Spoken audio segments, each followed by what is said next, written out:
end and the start of a new beginning. Time has come to redefine yourself and let go of the demons in your head that have held you in captivity for so long. It's time to flip the page and prove them wrong. It's time for rebirth. Yeah, time's up to say goodbye to all the haters, doubters, and non-believers trying to bring you down. In the blink of an eye, you'll realize that there's so much more to the book than the page you were stuck on. Finally, you will be free to live a life you love living instead of the life you think other people want you to live. Remember, you're the highest authority when it comes to knowing what you want and what you love. So stop trading yourself for the approval from others. Ladies and gentlemen, weirdos and geeks, please repeat after me. I don't give a fuck.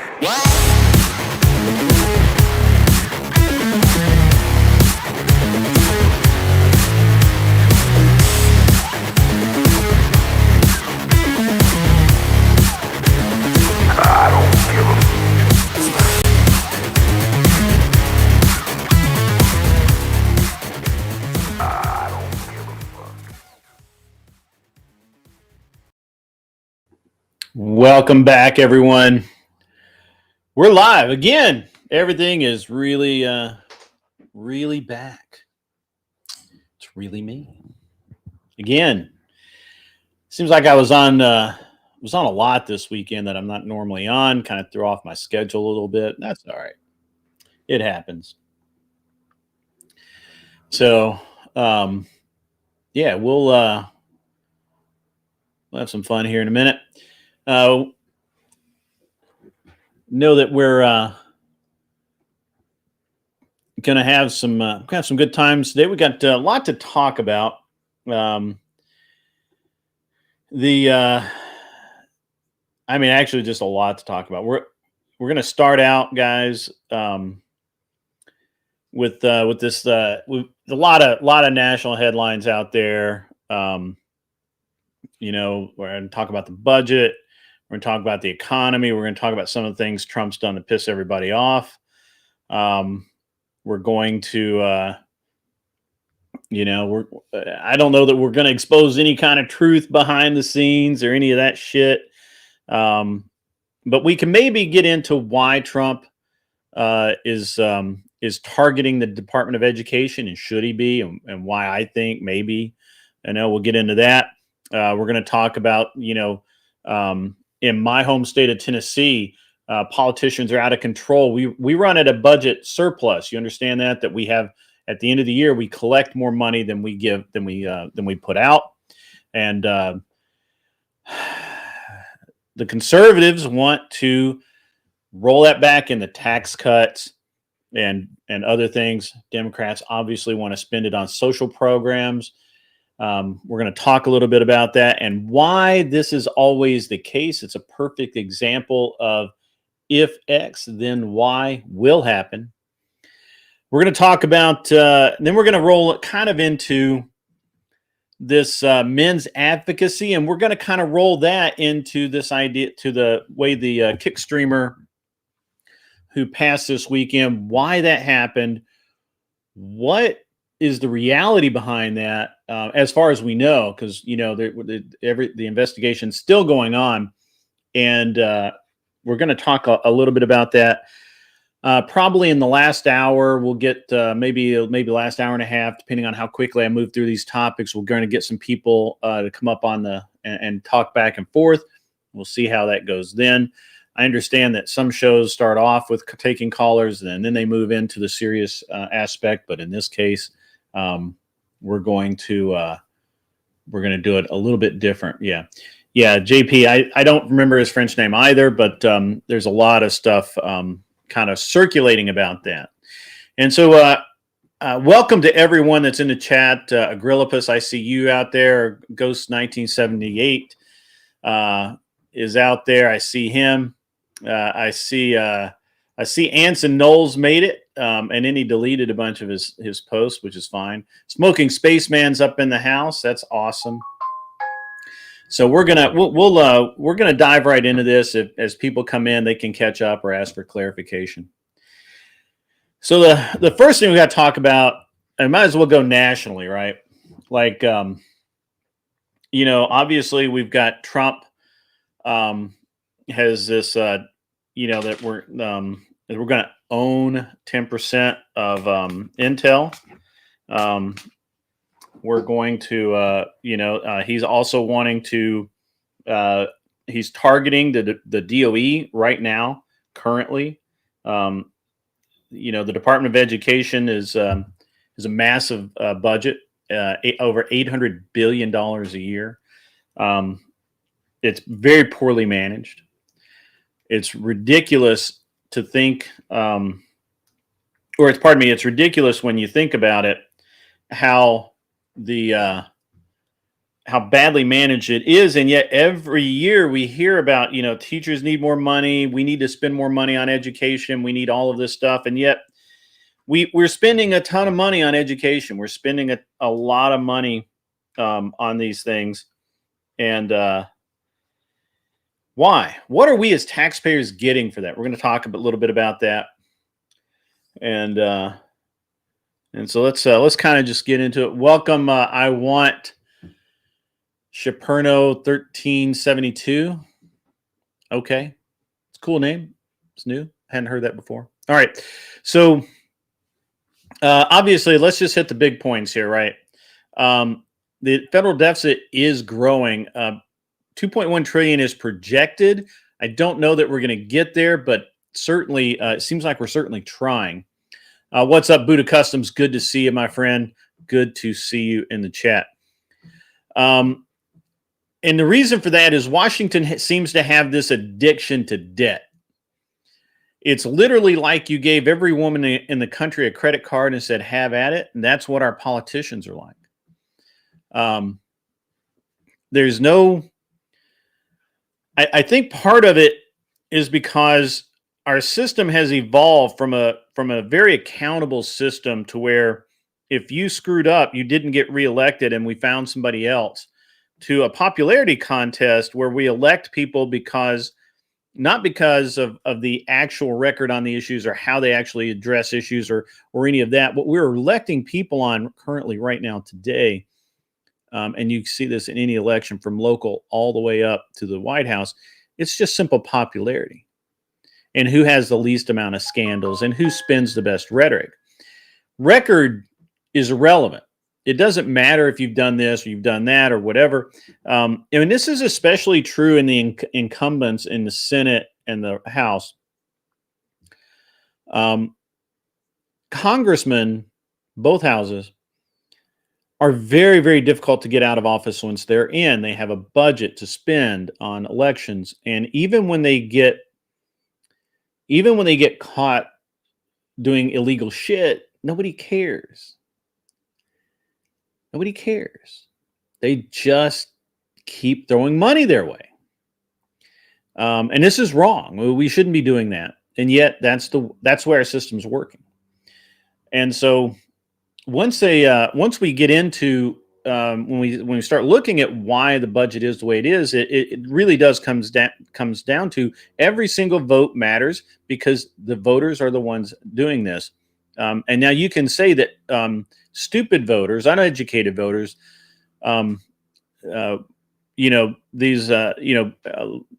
these uninformed voters are screwing us all. And so and I've heard, your vote doesn't count, and yet it really fucking does. And so if you're not voting, you're really doing a disservice to the country and to yourself, because you're the one that's going to end up having to pay for all the shit. And so we've got a lot to cover here, guys. And I'm going to try and roll down this list as quickly as I can without, kind of getting bogged down anywhere. Buddha wants to know the America's credit score. Yeah, fuck yeah, dude. Fuck yeah, you do. That's right. 100%. So again, 2.1 projected fiscal year 2025 deficit. That means money that we owe, $2.1 trillion. That's a lot, guys. That is a lot. Obviously, again, spending discipline. We talked about that a little bit. The economy, inflation is actually not as bad. 3.5%, 4%. We've seen as high as 8 in the past. In recent history, we've seen as bad as 8% inflation. That's a lot. That's really bad. However, the true story isn't just the 4.5% or 3.5% or whatever inflation. The real story is that our buying power is somewhat marginalized because the cheaper items that we were purchasing from places like China and the Philippines and places like that, those items are not being shipped here anymore, and so there's this short-term kind of adjustment while Americans fill those roles, and we're going to get into that here shortly too. The China EU economies are both faltering. I know everyone thinks China's economy is doing great. I don't think it is. I think we can make a real argument that China is in worse shape than the U.S. is. The difference is that they can always just shut down, and they don't need outside anything. They have everything inside or within allies that they can get stuff from. They don't need American industry. They don't need our cars. They don't need our boats. They don't need our planes. They don't need our technology. They don't need computers from us. They need exactly nothing from the United States. Interesting. It should be really the reverse, but at any rate, obviously Trump is pushing to reshore a lot of these jobs that we just talked about, and in that, he's using tariffs, which does have the potential to have a really high amount of cost. We'll see about that. That hasn't actually been the case thus far, but it could get there. He wants to eliminate part of the DOE. It's about an $80 billion cut, so 10% of the DOE of the Department of Education, and basically return that power to the states. Now that budget would still exist. Don't let people gaslight you or mislead you on this, but when we talk about what the cuts that he's going to make to the DOE, he's talking about at the federal level, and he would just simply return all of that mostly administration, back to the states, which is where it really belongs to begin with. A very large, and I would surmise more than we would suspect, percentage of the DOE spending is all in administration. We'll get into that a little bit. Obviously we gave $180 billion to Ukraine. That's rough. And obviously there are a lot of criticisms of Trump. I make some myself. We have a bunch of kind of ad hoc stuff like, the whole media panic at sovereignty, uniparty kind of stuff. They're basically mortgaging our future, right? Now, I want to kind of go back to all of this, is that we're laying a lot of this at Trump's floor. Hang on, let me, I got some chats here. I'm sorry, guys. I wasn't really paying attention to the chat. Give me 1 second. I'll get caught up with the chat, and then we'll continue forward. Don't get me wrong, I'll miss cheap Chinese products, but I think people now pay more for better quality. It's not always better quality. We're capable of making cheap shit here, just like the Chinese are. So I'm not super concerned about that. What do I think about Trump saying that with a strong dollar, sounds good, but you make a hell of a lot more money with a weaker one? I haven't read what he said, and I've actually heard that argument before. I don't know. You can't chat now, but you've got a lot to say on the debt, men in crisis, no idea about Texas. That's Tennessee, actually. But, Socrates, I'll be on till about 3 o'clock, my friend. I like that Socrates guy. He's pretty good. He's all right. Yeah. Right. I feel like if we're dropping that kind of money, we should get a shout out from that country. Sure. I agree with that. And it's a it's so I don't know what more I can really say about Trump's policies. I just outlined them. I don't have any really specific feelings other than I think he's right on the DOE. I'm unsure that he's right in his approach to how he's wanting to deal with Intel. That's really strange to me. I mean, I could be wrong, but it's just really strange to me the way he's looking at dealing with Intel. And obviously, I'm against Ukraine, Russia, all of that. But Washington D.C. Washington, pretty fucked up, to be honest. So yeah. So let's talk about this Tennessee thing for a minute. It's my home state. We obviously currently we're operating at a budget surplus of about $2.1 to $2.4 billion. Okay. That's surplus. That's in surplus to our needs. That's all of our road projects taken care of, all of our schools paid for, all of it with 2.1 and 2.4 billion. On my conservative side, obviously we want debt reduction. We do carry some debt. We've built schools, we've built roads. We do carry debt as a state. We can historically, that's also been used as kind of a rainy day fund, so that if we do have a massive flood or tornadoes tear up Nashville or something like that, the state has money set aside to put towards that. And of course, we like tax relief. We like to keep our taxes low. We like cheap license. We like to register our cars cheaply. In Tennessee, we like the way things are. There's a reason it's the way it is. Now we do have Democrats, and these are mostly in Memphis, in Knoxville. They want to expand Medicaid, which Tennessee already does an excellent job with Medicaid. They want to expand that. They want free child care, which I'm not actually 100% opposed to. I could see some subsidized child care, but however, Tennessee schools now actually serve breakfast and lunch.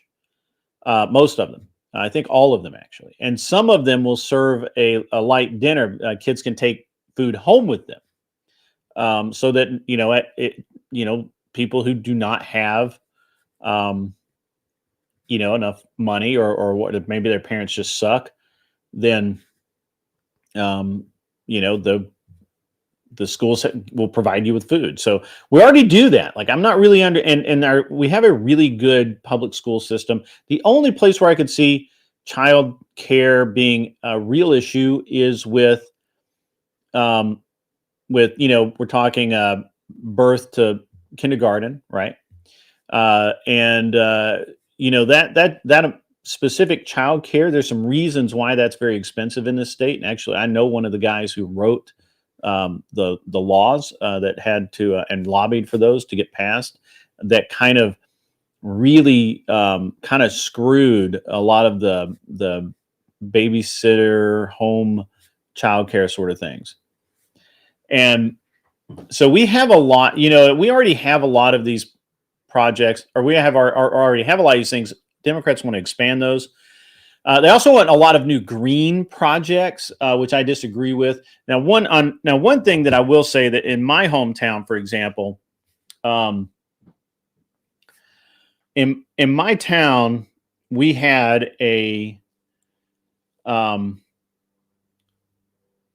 years ago, we have an issue here where we had a landfill, and at some point the city planners decided that we could bring in trash from other counties, and other counties would pay us for that. And that was all well and good, but at some point the public got tired of that, and we all voted. I remember the vote it's probably 20 years ago, to put in a ultra high temperature, whatever, incinerator that would basically incinerate all of the trash, including most toxic materials that you would find in home, refuse. This at that time, I think it was about $10 million was set aside to do that from the county budget. It never got done. Now it is getting done, and it's going to be it's been an uphill fight, and so now we're we're trying to get that.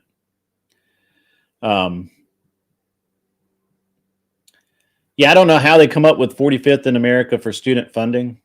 I don't know how they come up with that, but that's okay. We probably don't spend as much on education as a lot of other places because we're not doing stupid shit. Yeah. So at any rate, the left wants a bunch of green projects, which I don't feel like we need. We have the TWRA here, which all of my hunting and fishing license pay for, and they do a lot of, and if not most, of the conservation projects. We do have a state forestry service as well, so it's a. I'm not really sure what green projects they want to fund, but they're probably just something to make somebody rich and the state poor. And really, the point is that, Tennessee proves that with balanced budgets and low taxes, you can have a budget surplus. You can have money in the bank without having any kind of issue, right? Believe in yourself. That's right. There was an incinerator, super high tech, to be built in Toronto. Wow. Yeah. Okay. Right. Voted away. Sure. Mm-hmm. Yeah. The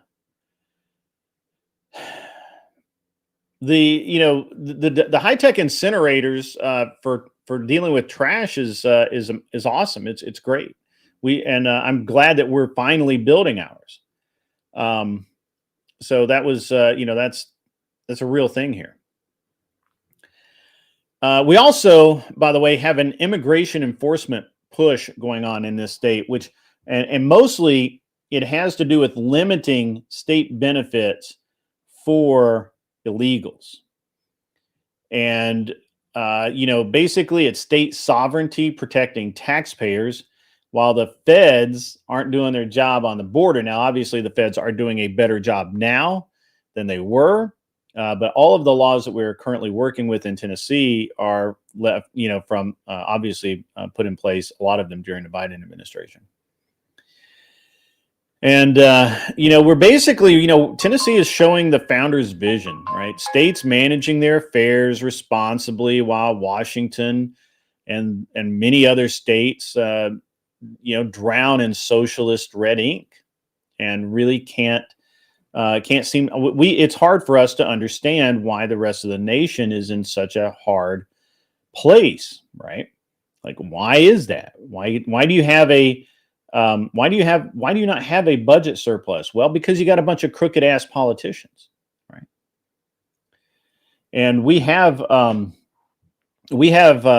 have some crooked politicians here. We do. The difference is largely that we tend to call those people out, and or we get rid of them. We vote them out. In my county, actually, my city. I guess it's not county. In my city, it was observed a few years ago that every member of the planning commission, including the mayor and some other ranked officials, they all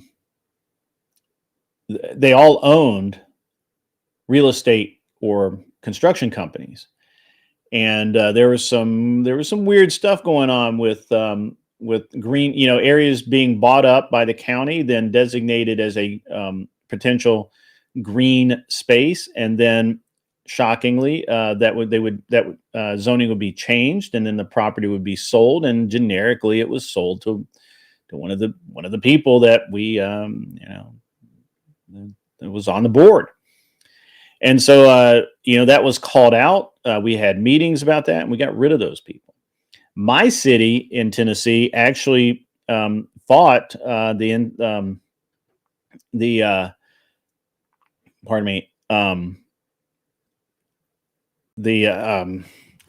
fought against the woke laws, and pardon me, all of the equal rights people, because we made it illegal to have sexually explicit or implicit shows shown to children. Right? We made that illegal. Can't do that. No cross-dressing dance acts. None of that shit. It's done. Some states do fund home education with help to the parents. I agree with you, Buddha. Tennessee does that to some degree. We actually have a lot of self-help programs for people.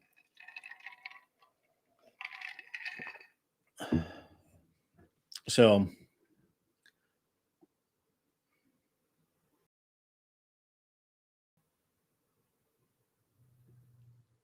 yeah, that's wind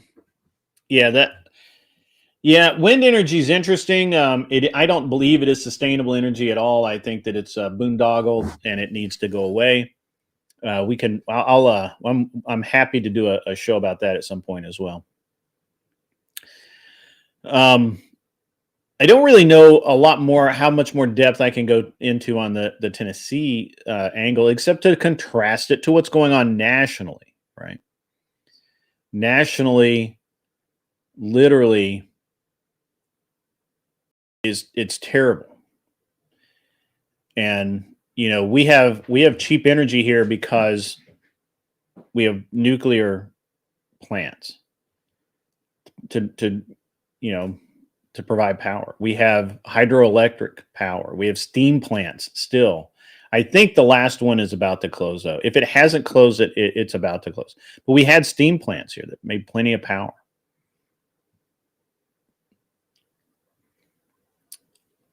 Why can't other states do this? Well, the problem is keep voting in these people. Keep voting them in. And until we stop that, until you stop that, that's dumb.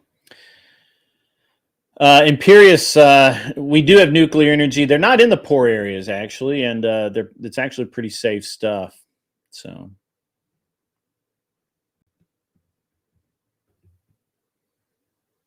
you had a nuclear plant where I'm from, but it leaked, and a lot of people living in a certain area got mutation of the canines, including you. Interesting. We don't seem to have that specific issue, but certainly the new thorium salt reactors is where it's at. So you wouldn't even know it's in your neighborhood. It's great. It's really awesome. So so that's something we can really talk about. And I guess I can move on into my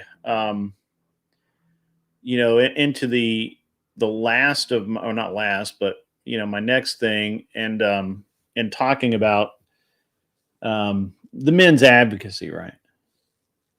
We've had a long year, guys. Long year. This time last year we were talking about kind of the same thing. Talk about it every year. Men's health, men's advocacy. Women can talk all they want to about women's issues. Start talking about men's issues, and you're weird. But we keep ignoring a lot of things. We keep ignoring a lot of things, right? Like, obviously, something that is brought up quite often right now in a lot of these spaces is fatherhood and custodial rights. More and more states are starting to recognize men's rights and cut men's custody rights, and it really has. It's gone from where the courts were stacked against men to we're almost on equal footing in the court, in most courts, not all of them, obviously. And you can always have a judge that just doesn't like what you're saying or doesn't like the cut of your jib or whatever. But by and large, we have had a lot of progress in the courts. Now, does that mean that the men who deserve to get their kids more are getting it? Probably not. We still need more work. There's progress that still needs to be made here. I agree with Glenn on that. Glenn and I often disagree a little bit on this aspect of it, because I do believe that men are getting screwed less and less in court. However, there are still the mass offenders out there. California is horrible when it comes to men and custody rights. Colorado is really horrible with custody rights for men, and there are other states too. I believe Oregon and Washington are both. Washington State are both really tough to deal with when it comes to men's rights. Now, again, this is changing. Argument and what's changing it, guys. What's really changing this is that men now are becoming advocates for themselves and are going into these courts, or going into these places, and you have good men out there going in and saying, "Hey, this is wrong. We can't. This is not right. You guys, this is not the way it is." Anson Knowles is partially correct here. Men are walking away from marriage at a higher rate than they have before. I don't know if it's a higher rate than women, but certainly more men than ever are initiating divorce because the women are just not. They just chose poorly, and the woman that they chose is not the right woman for them. I don't agree that'll be the motivating factor behind the laws getting strengthened for men, but I do believe that the more we advocate for things in a reasonable way, the more the stories come out, the more public is aware of what men are going through in these areas, the better it is for men in court. And I'm encouraged right now, right? Now on the other side, we've not really done anything about men's suicide, guys. Men are still 3.8 or 9%, I forget the exact number, more likely to die by self-deletion than any other group. And there's a very specific group that's most likely, but we won't get into that. Honestly, I think that for the last couple of decades, the way that men's mental health was addressed was largely in a very feminine, very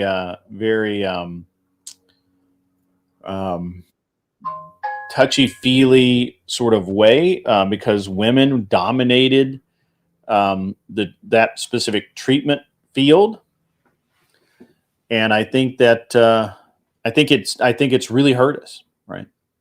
It's really hurt us as men, yeah. And I feel, and that's coming back too, that's changing, but it's not changing quickly enough. And 3.8 times or 3.9, whatever it is, I forget. It could be either. Almost 4% or almost 4 times more likely than women to die by self-deletion is a bad number, guys. It's a bad number, guys. And that's correct, Ghost. divorced men are 8 to 9 times more likely to self-delete. And they may not even necessarily self-delete on purpose. However, they lose confidence. They start drinking more. They start abusing drugs. They start their behavior devolves a lot of times and puts them in a position where they have an accident or something, and that's pretty terrible. Really sorry to hear that, Anson. That's rough, man.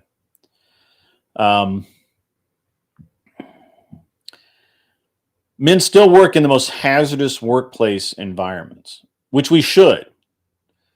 But it used to be known and accepted, but now people cope so hard. But 93% or more of workplace death are men.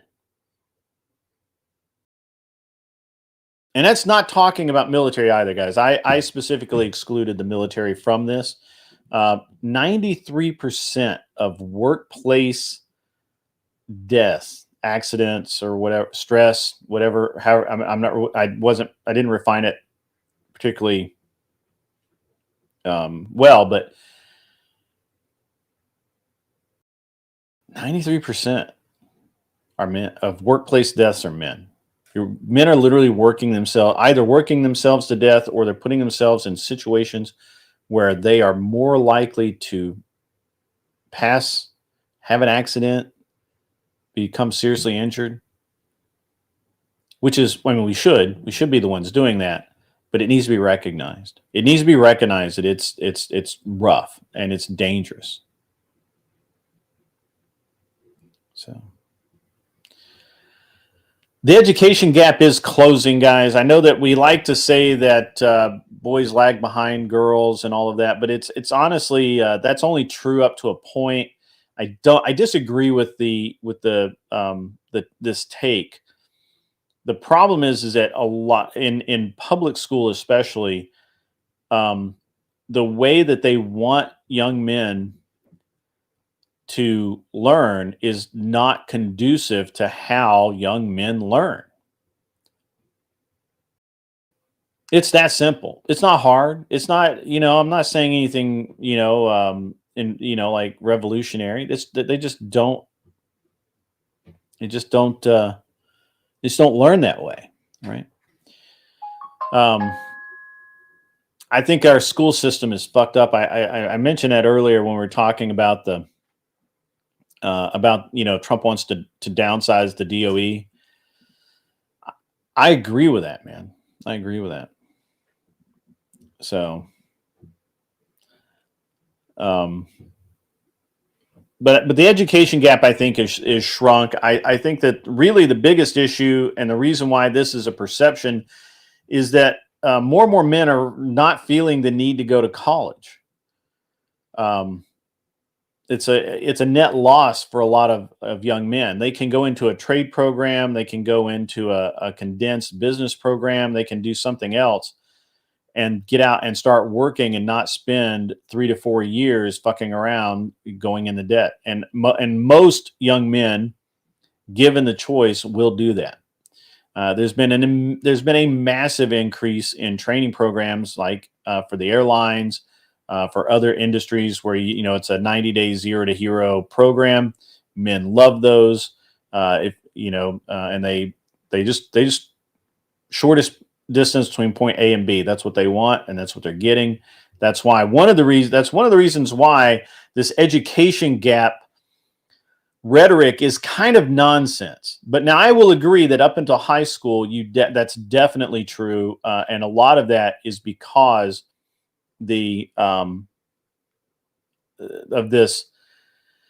Again, it's just not conducive to the way that young men learn. And what's the evil part about this is that almost every school system knows this. This isn't new. This isn't like revolutionary science.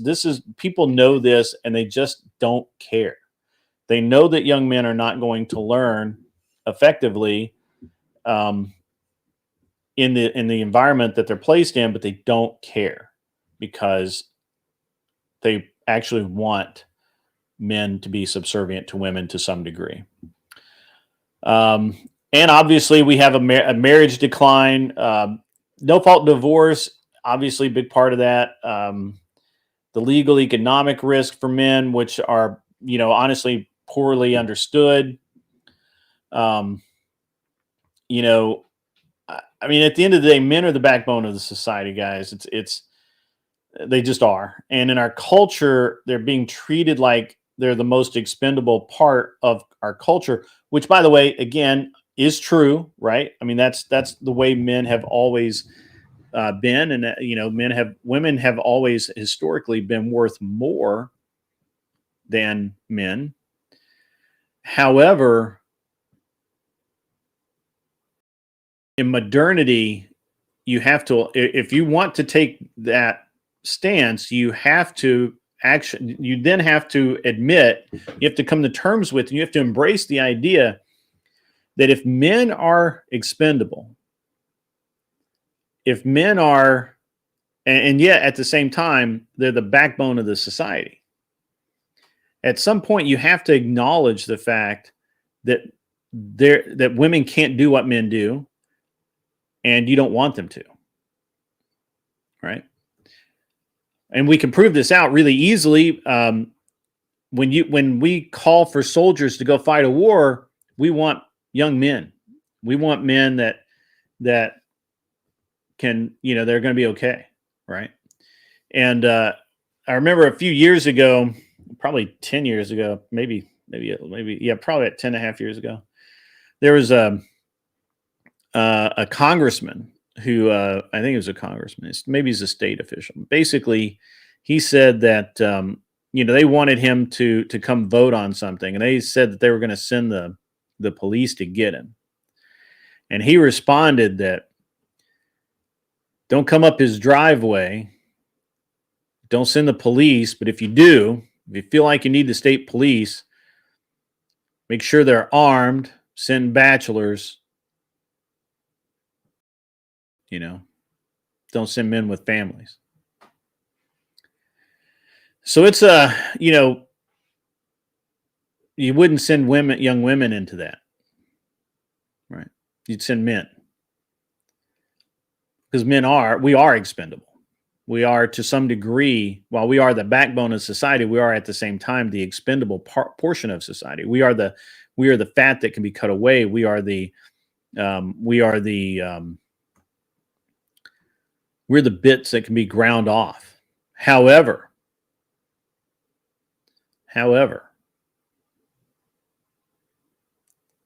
if that is the case, we must recognize that that's the case. Women can't act like they're not put on a pedestal. They should not act like that young men do the dying while they do the crying.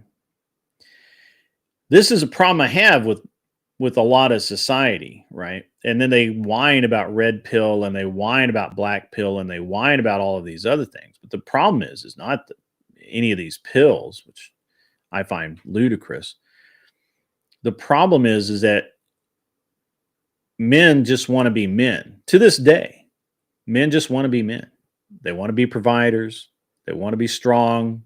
They want to be seen as problem solvers. They want to be seen as actual men they can be looked up to.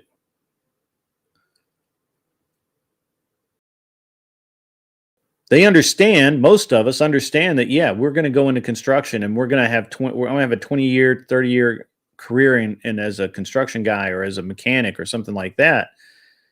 And at the end of it, my body's going to be broken and worn out. I'm going to sit in a chair all day because to get up, makes my knees burn, my hips crack. That's what men do.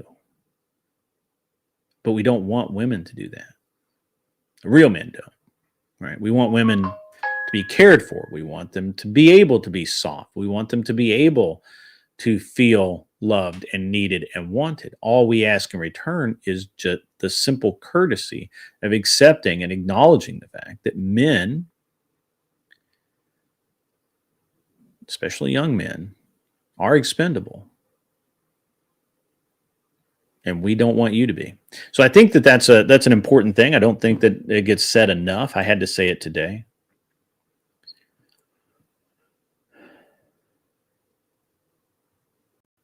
And a lot of men blame women. They blame women. All women are whores. All women are this. All women are that. The other night, we had Cyber Andy on over at Glenn's. Everything was a woman's fault, even though it was absolutely clear that the reality is he hates women. Now, he probably doesn't actually hate them. He probably really wants one, but he can't satisfy the desire that he has for women. And so all he can do is bitch and complain and basically be a woman himself.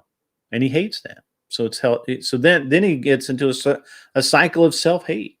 It's tragic, really.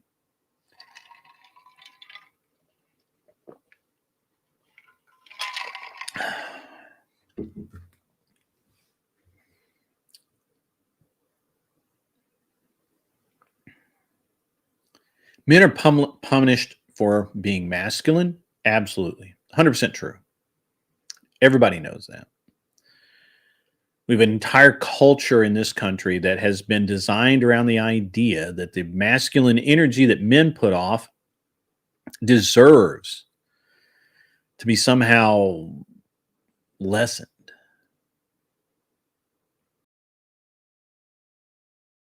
Stoicism, not rewarded.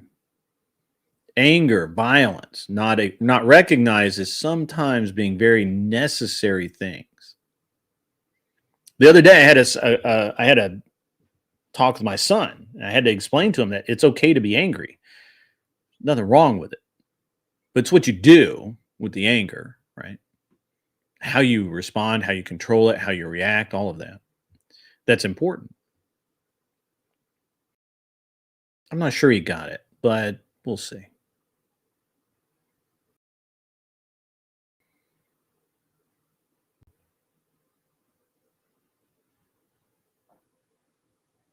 It's okay to be angry. You know what it's not okay to do? It's not to be a little bitch. I said it. I said it out loud. It's not okay.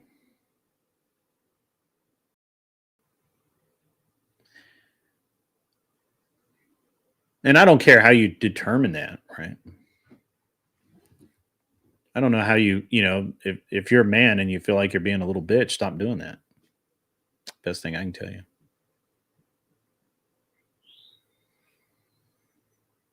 And, as far as marriage decline and all of that, sure, we can blame the women for a lot of that, but I mostly, again, I think that you have to, at some point, you have to just recognize that men need to do a better job of selection. Fathers need to tell their sons the truth about marriage and the truth about trying to find a good woman. And they need to do it early enough so that when all of society is telling them to date a stripper, they know better than to date a fucking stripper. Right?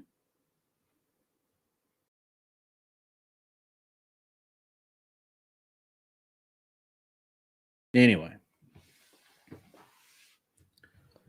we're going to talk about a lot more of this stuff later in the week and probably going forward. And again, I put the burden on men a lot because at the end of the day, if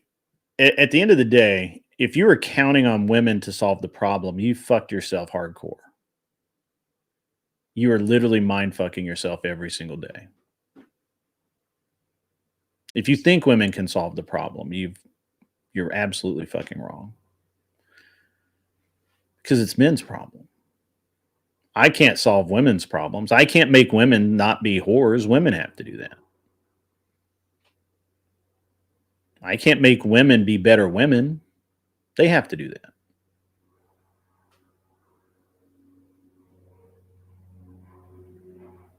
Right now, you have a bunch of young women who think it's okay to go out and be whores and act like fucking wild animals. I think it's great.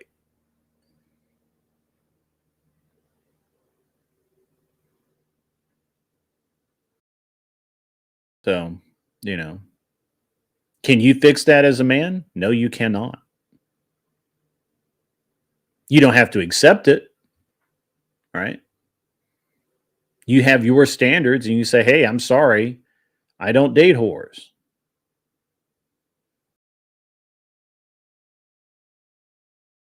Right? That's it.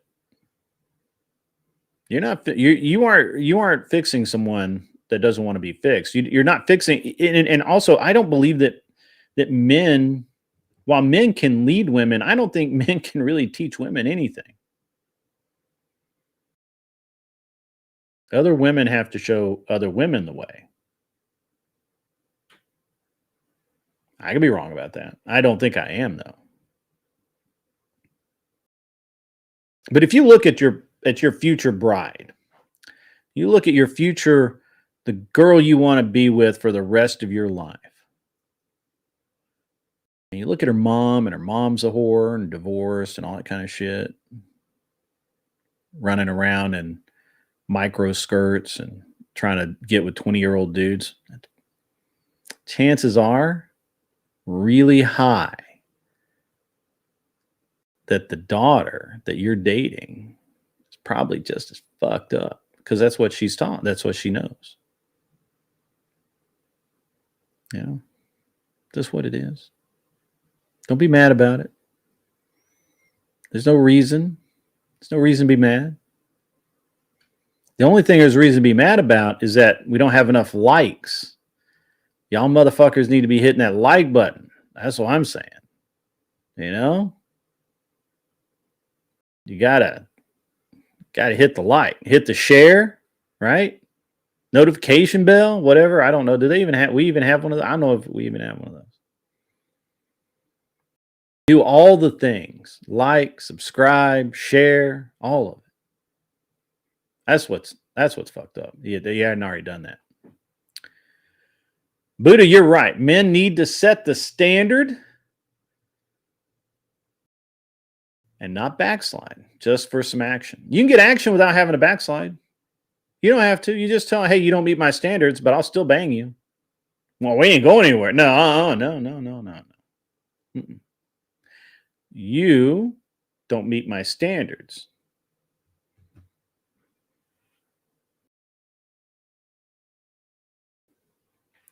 But I'll still hang out with you. But there can never be anything, right? That's it. CloverTac doesn't get paid enough to do all that. That's true. He does not. CloverTac, I want to do an interview with you talking about coming back in the shooting after my time off and injury and everything. We need to do that maybe in the next week. I'd like to do that.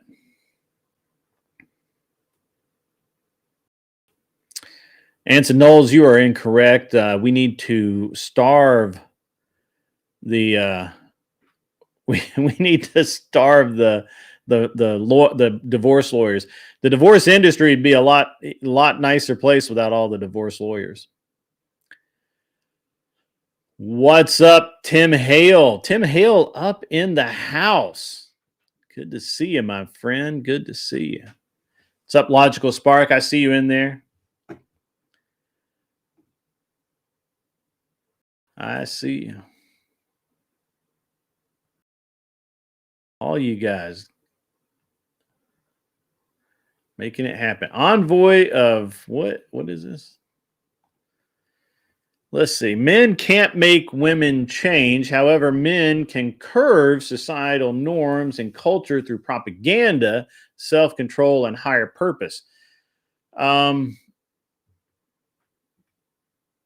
That looks like Angel Berber.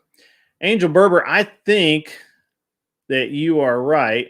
I think that's pretty close. Yeah. I miss Angel Berber. That guy's he's a good dude. I miss that guy. I hadn't seen him in the chat in a while. So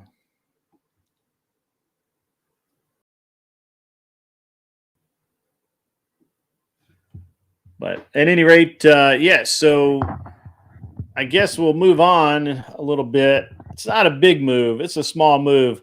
You guys may have heard about this stripper. That's true. Never Lucky Rubber Ducky says, we aren't leading, the women are. If that is the case, you done fucked up. You fucked up, Bilbo. Gonna have to bow out. That's what you're gonna have to do. Yeah, men gotta be men. That is for certain. That is true.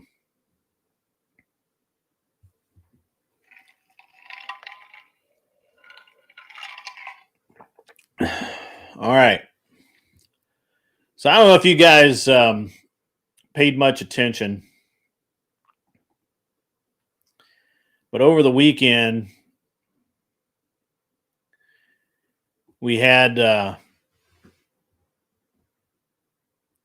this guy on Kick. He was streaming. I believe that he was attempting like a long stream, like 48 hours or something. And on Kick, he collapses and dies, passes away, lost his life, however you want to say it. He died.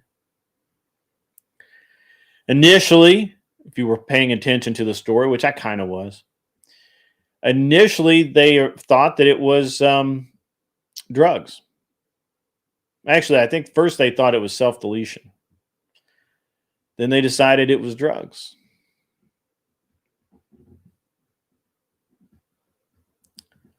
And I believe he was French, Void Ace. I believe he was. Which video did you send me, Logical Spark? Let me go look really quick. Where's my Discord at? There it is.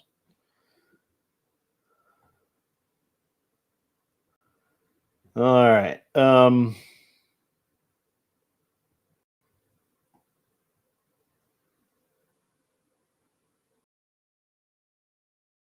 Well, I've had a lot of DMs. Resend it, Logical Spark. I'm not seeing it. It doesn't mean anything.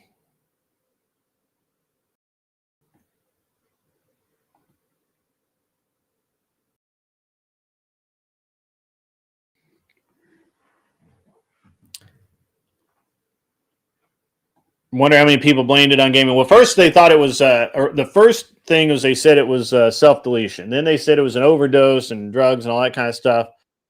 But I think what it's come down to,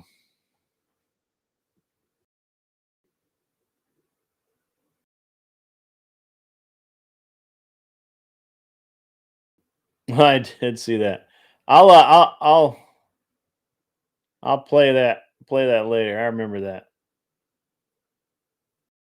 So, yeah, there were people blaming it on on a bunch of different things. Autopsy's pending. It was a medical emergency.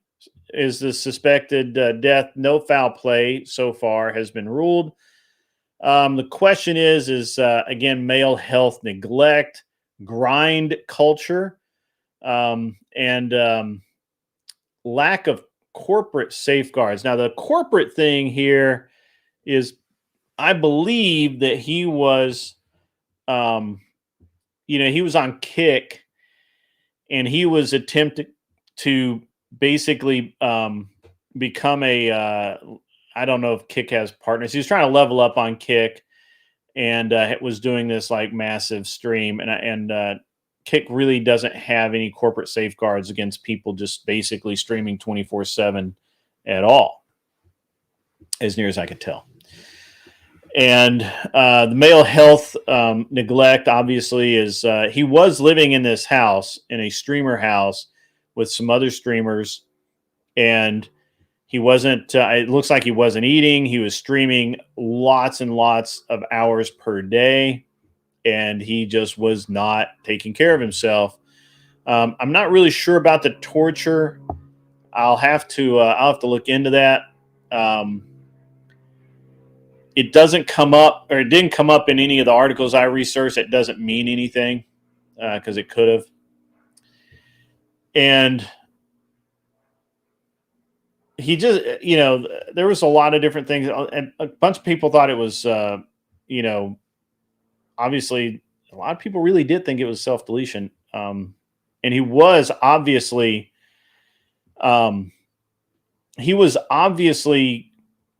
probably not in the best situation. Now, one of the things that has to be said here is that there are these houses, right? And this is where a popular streamer, a bigger streamer, decides to, and these are all young people, by the way, for the most part. They get it, they buy a house or rent a house, and then they have these other streamers move in with them, and they're basically streaming and creating content 24/7. And I guess the idea is, I don't know about this, I'm guessing about this, guys. It seems like the idea is that if the stream, so the bigger streamers help the smaller streamers get established and start building up a network and a following and all of that, and then they eventually they take a percentage of what that streamer makes because of their investment in them. And they sign a contract and all that. And it seems like this guy was in this sort of situation. Obviously, we don't know; it's not been released, but it just really seems like that. It also seems like this guy was doing a very specific type of content. Inward is correct. He was getting paid to face physical violence, sleep deprivation, ingested toxic subjects, and it dragged on for nearly 300 hours nonstop. That's true. And I mean, he would sleep, but he wasn't sleeping a lot, a couple 3 hours at a time. And again, this is something that's going on. I think it's really an interesting. It's a really interesting dynamic, right? And so when people get into streaming, right, a lot of them just they don't care about anything else. They just want to be bigger and bigger and bigger. They want to be more popular. They want to have more followers. They want to have all of that, and it's rough, right? So. This, and that's part of the whole grind culture. You see the same thing with Uber. I knew this Uber guy one time that actually had 2 Uber accounts, because I guess Uber will cap you at, you can't be on for more like 8 hours or 9 hours at a time, or and so many hours per 24 hours. And he had 2 accounts, so he would log out of one and log into another, so he could just keep Ubering. And gaming culture, same deal, and all of that. So this is a tragedy, but it's a tragedy that realistically could have been avoided. Obviously could have been avoided, but yeah. Ray's Moto Life says, welcome, by the way. I didn't see you come in, or maybe I did and I don't remember. He says he does live streams on his YouTube and Instagram and to Facebook. I do not ever do streams on other apps. I don't really know anything about Twitch and all that stuff. I stream to Twitch occasionally. It's all right. Once you're a Kick partner, they pay you hourly, which encourages these long streams. I did not know that. That's interesting. That explains. That explains a couple of things. Yeah, viewers didn't call the authorities right away, I don't think. So, yeah, don't be stupid, guys. Don't be stupid. This is really a tragedy. It's really a tragedy. I see that could happen to people. I mean, I've watched people, like they're always online, always, and they, like I was watching, or I didn't watch, but I went to bed last night and somebody was online. I woke up, they were online, they were just signing off. And I promise you, before noon, they'll be back on. And I'm like, what the fuck? So it's crazy. Lack of corporate safeguards. I don't think it's a corporation's place to be the nanny state. I think that you should be on your own. You should be able to do that on your own. It does seem like an unhealthy habit for sure. And these digital age workplace deaths of young men, grinding, which is their term, not mine, grinding for survival, entertainment value. It's really not good. And these are the same young men that'll say they can't get can't get a date. Well, of course you can't get a date. You're online 100 hours a week. Can't do that. It's very difficult to have a social life when you're streaming all the time. K2 keep on trucking says, "What is sleep?" That's true. And I guess bottom line, guys, as we finish out, we ran over a little bit on the first hour, but that's okay. As we finish out this first hour and a half, look, this young man's death is not just an isolated tragedy, right? Like, it's something that's more common. I think that it's something that audiences, take as a guilty pleasure. I don't know that there's any bad side for the audience. I mean, obviously it's terrible that it happened, but it's not like the audience can physically make the guy stop. But it is a mirror held up to America's treatment of men. Again, disposable, right? Overworked. This guy, he wasn't particularly overworked. I think he basically felt ignored to the point that he just would do anything to be famous. And then he got famous, and he was probably scared to death to stop doing what he was doing, because once he did, he probably felt like he'd be nobody again. I don't know that for certain. And that's basically the start of the show, guys. Or that is the first half of the show. I'm going to go ahead and I'm dropping the link to come up if you would like to come up and talk for a few minutes about the subject, as it were, or any of the subjects. You may do so. The process to do this is very simple. You need to go to the Discord, my server, which is called The Shed. And you will scroll down to the tab marked Waiting Room. When you click in there, you will ask a moderator to please give you the link. And the moderator will give you a link, more than likely. There's the link to the server. And as long as you are not being a jerk, you'll be fine. So, and yeah, so there's that.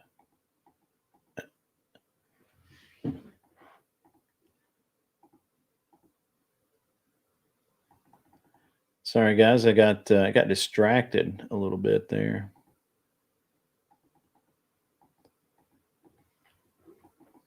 All right, so yeah, if you want to come up, that's great. If you don't want to come up, that's fine too. It's totally fine. But if you have an issue with anything I said or want to go further into things, well, here's your chance.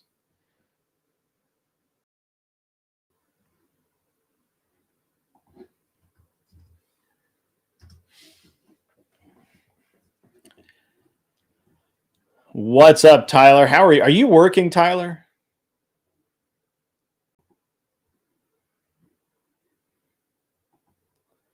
That's right. Do it. Do it. Do it. Old movie, guys. Old movie.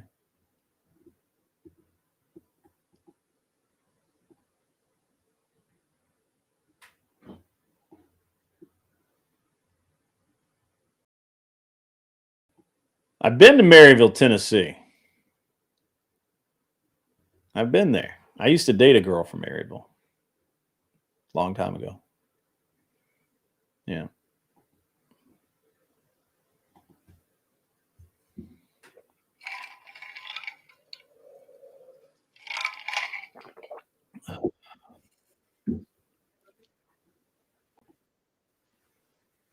Clover Tack, my man. Yo, Legend. yo, What's up, my friend? a lot. I gotta go play with a shotgun here in a little bit. Yeah, that's cool. Yeah, I guess, except for the fact I've run 200 rounds through it, 100 rounds yesterday and 100 rounds the day before, and it's wearing on me. Yeah. Oh, that's a rough life. Rough. Yeah. Tell you, terrible. Yeah. I got my 365 fuse kit in and turned my 365 into a 365 fuse. That's actually, I don't know if you've tested one yet, but it is very, very nice. Very nice. Yeah, they're cool. Yeah. Yeah, it's very good. I'm not a SIG guy, so obviously I don't have anything like that. You're not a SIG guy? I had you nailed down as like a guy who had like a couple of dozen P226s. You're not going to nail me down on anything because you're eclectic.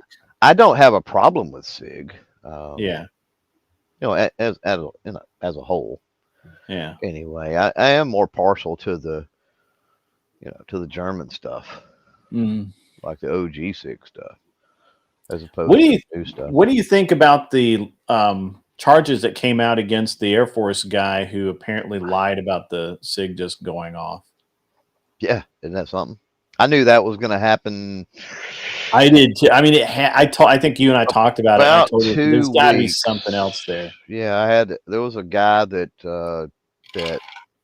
comes into the shop a lot, and he's on the security company. There's a lot of other stuff, and I think I told you about it. He brought a bunch of SIGs and stuff in, and holsters and stuff to the shop. Well, yeah. No, you didn't tell me about that. Yeah, this was before the Air Force thing even come out or anything like that. It turns out he do some contract stuff with the Air Force, and so he knew before the story even broke that it was being investigated as a homicide. He already knew that. I had heard through some other people as well that it was not being investigated as an accident, that it was being investigated as a homicide, and that the witness and I'll use air quotes here, the witness, right, was being looked at as a suspect, but they didn't say really what for at that time, and I was like, that could be anything, who knows. So, but yeah, it was the whole SIG thing's pretty nuts. I haven't had any problem with my X5, man. I keep plugging away. Well, you've got an X5. So I'd be okay with an X5. Don't get me wrong. I'd be okay with an X5. I'm talking about just the base, 365s, the base 320s, and things like that. I don't think the 365s have had any issues. Even like a base 226, Yeah. like doesn't really impress me too much. Unless it's German, unless it's old school. Right. Yeah, I've got a German. Yeah. German. Yeah. So let me ask you. So do you think? So every video that I've seen where somebody's proving, more air quotes, proving that the SIG would just go off, they're always manipulating the trigger. They have to manipulate the trigger too. Yeah, there has to be some type of, but it can be inertial force too. That's what you don't get hung up on the fact that something's touching the trigger, because inertial force, right? And that's already been proven as well. With the weight, right? That was part of the recall. Right. So just because something's touching the trigger. I think people get hung up on that and they go, well, they're touching the trigger. And it's like, yeah, but inertial force can move the trigger. So, that could be, what if you jumped off of a barricade or something? I'm talking about a law So enforcement that officer or something, right? I guess this is where my holdup is, right? Like, yeah, when they drop tested, it wasn't the trigger that was the issue. It was the way the firing pin was captured and able to move. The initial recall was because the trigger was too heavy. Was that it? Because I didn't know that. The trigger was heavy. So physics, right? The trigger Right. was heavy. When it was dropped, it drops, it hits a surface, right? The fucking gun stops. It can't go through the surface. The trigger is heavy, and the inertia of the trigger continues to move, right? Physics, interesting. and it goes off. So part of the recall is essentially they lighten the trigger. This is why those that had went with the Apex triggers and the other things weren't having the problems at that time. Yeah, I have the Armory Craft trigger in mind. Yeah. And there may be other aftermarket triggers that did pose problems. I don't know that. But I do know the factory triggers were, right? And so now what seems to be part of the issue now is less of a drop and more of they're just going off, right? There's something that is causing them to just go off. I think it's holster related. And I was talking to this with a friend of mine who runs he now runs a security company. He used to be the manager at a gun store. And he was a big SIG guy. He loved them. He had all of them basically. And I don't know why they have the patents have been leaked now, and it shows a secondary sear. Well, if your primary sear is like not subject to fail in any way, then why the fuck do you have a secondary sear? That makes no sense. So yeah, I don't know. I haven't seen that part of it, but something's there, and I've said this all along. Something is there. I don't know if it, out of all of the cases that we've heard of, right? I don't know if it's 10% or that issue, or 1% or 0.1%, but something is there. Something's going on. Yeah. So what it seems to be, there seems to be two parts to this. First is when they're in the holster going off, I think there's something going on in the holster where it's either it's putting the exact right type of sideways pressure on the slide. Because there has been some demonstrations with slide wobbling making them go off. All of the demonstrations I've seen of it firing have been, it takes two things to make it fire: inertia on the trigger or some type of that. No, I don't think. Well, these are with the trigger upgrade that don't need that the inertia is relevant. I got you. So all the ones that have just gone off in holsters, there's two things that are required for the SIG to happen. You have to depress it basically to the wall, and like 0.01. I mean, there's some like 10,000s or something, or 10,000, or whatever it is. There's a measurement. The guy did it on a CNC machine, and up to that point, it will not go off. You can shake the slide, whatever you want to do, it's not going to go off.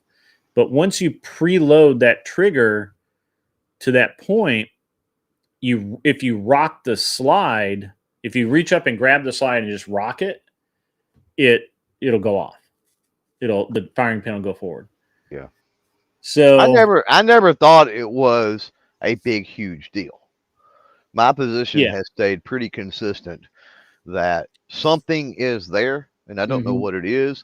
And for anybody out there, for me, I think it's tolerance. I think it's a combination of things. For me, at this particular juncture, and I'm not, SIG never has been that, the 320s anyway, never have been that impressive to me anyway.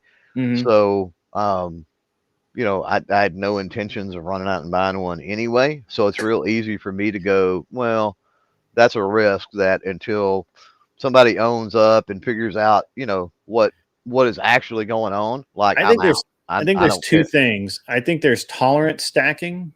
Yeah, I think so too. And so you have this frame and it has X amount of room, and you have this slide when it has X amount of slop, and you put them together, and once they're together, you can, if you preload that trigger at all, then the margin of safety is not enough, and it will, and if the slides rock, then it'll go off. Now, I know, because I tested this a lot with mine long before any of this was an issue. I know that when I had my M17 kit for the SIG, it had the worst trigger I've ever felt without a magazine in it and a round pushing up on the slide. Like nothing really seemed right. But if you preloaded that, then the trigger felt great.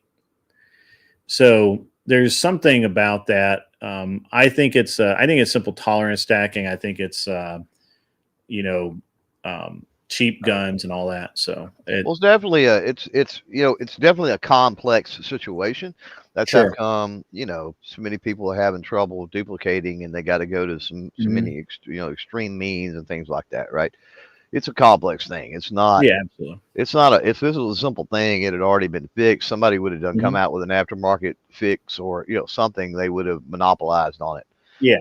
I mean, 100%. Think about, you go back a month ago or hell, even 3 months ago or 6 months ago. And if somebody would have come out with a part, a $20 part, let's say, that cost them, $1 to make, and said, hey, this fixes the issue. I mean, they'd be millionaires right now. Yeah. Right.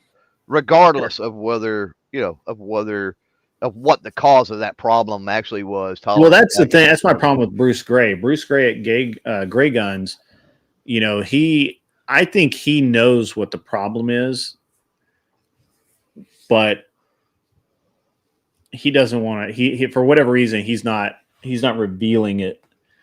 Well, I mean, he's tied up with SIG big time. Sure. You know what I mean? Yeah. So, I mean, that stands to reason. And then you also don't, with being tied up with SIG like that, what type of NDAs is he under, right? So not only would that could it ruin his business in the sense that he's digging on, or whatever, however you want to call it, his bread and butter, right?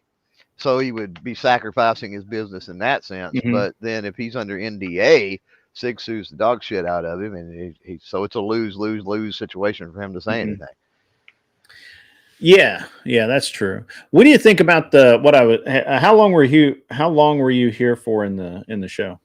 I don't know. Can't remember what you were talking about. Men's health earlier. You were talking about self-delete rates. You were talking about can't remember exactly, but you have any input on any of that? I think the vast majority of men that self-delete are weak as shit. I can tell you that much. Yeah. I don't disagree with that. It's a very weak move. Now, don't get me wrong. I think there can be strength in a self-delete. If you're staring down the barrel of, let's say, a terminal disease of some kind, and you've already got everything in order, and your family is on board, and the blah blah blah. You feel what I'm saying? Sure. And depending on your age and some other things, hey, I want to go out my way type thing. I don't know that I necessarily have a problem with that, and that's a totally different situation. And then you mentioned the how often people get messed up and they're not in their right mind when they do it, right? Mm-hmm. And I think that's the vast majority. People, it's not natural to want to self-delete. So, obviously they're jacked up, whether that's on drugs, alcohol, or just mentally, just a cocktail of bio juices, right? That have them jacked up, which can happen too. So, but if it's external things, I mean, that's a weakness as well. If you're drinking your problems away, or snorting or shooting or smoking your problems away, that's weakness just as well. So you get back to men need to be men, Yeah, absolutely. I agree with that. Yeah. What do you think about the And there's nothing wrong with men having vices, right? Have a drink. Sure. I don't have a problem with that. Smoke. I have a smoke. I don't have a problem with that. Recreational use of whatever. I don't have a problem with that. But a man is able to control that. Yeah. That's true. What do you think about the streamer that? Isn't that weird? I didn't even know that was a thing because I don't pay attention to that world until you said Sure. something. So your thing today was the first I've heard of it. Okay. That's nuts, man. Like It is nuts, right? Yeah, it's like crazy. That's nuts. Yeah. That's nuts. I mean, it's very crazy. So, I didn't. I had kind of not really ignored it, but it wasn't on my it wasn't at the top of my list. You know what I mean? And So what do these streamers do? So I either missed that part or you didn't say because you just said yeah. stream, So and I'm ignorant of the whole situation. So what do they do? What do they do for 48 hours or whatever the fuck it was? I don't even know. Like a lot of this, I feel like is just really bad content. Like just bullshit sessions. So it's just like yeah, me and you, just, me and you would just IRL, and they're sitting there bullshitting me and into you a mic. unprattle for 48 hours type shit. Like who wants to? I don't even want to do that, right? I don't even want to do that. And I love to gun prattle. Yeah, I know. We need to do an interview. Need to do an interview with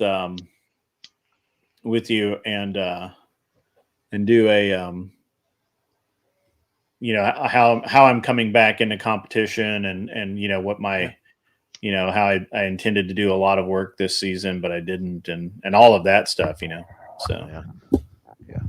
But yeah, that's all right. So yeah, it's but it is interesting. I think the subject of men's health is just it's getting more prevalent. Especially when you talk about men's mental health and relationship health and all of that. Yeah. So yeah, the mental health definitely a big thing. That is one.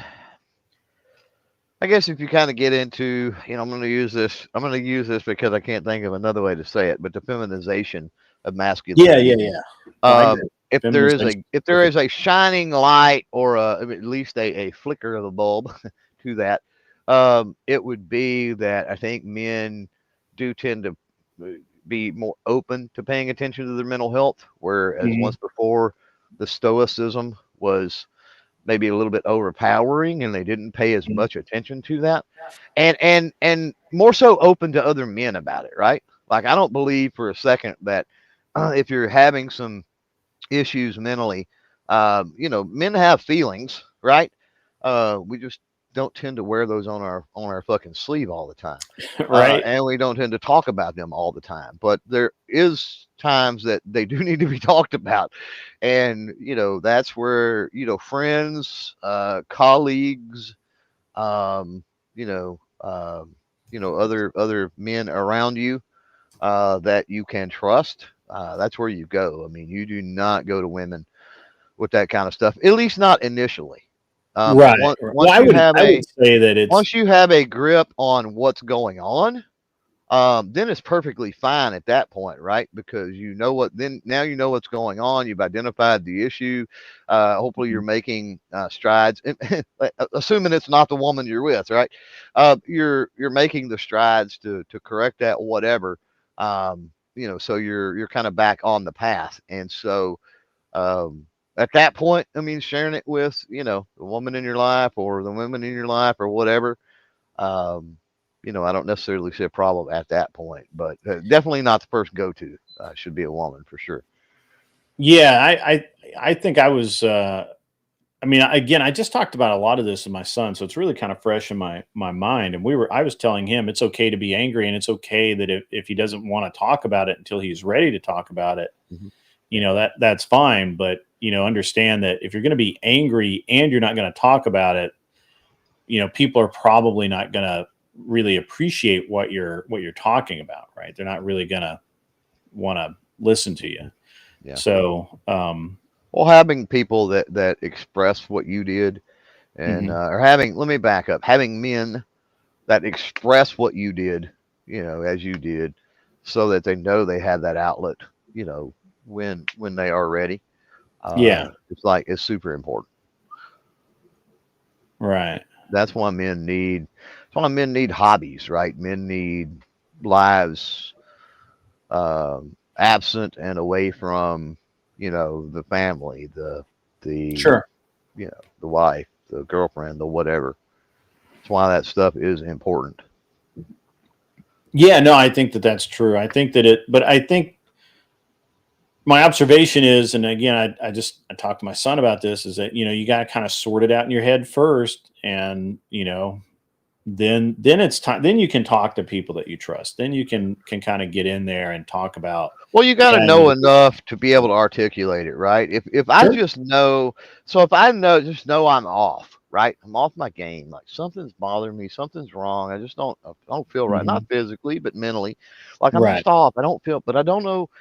I've got to be able to first articulate that before I can go seek any kind of help, right?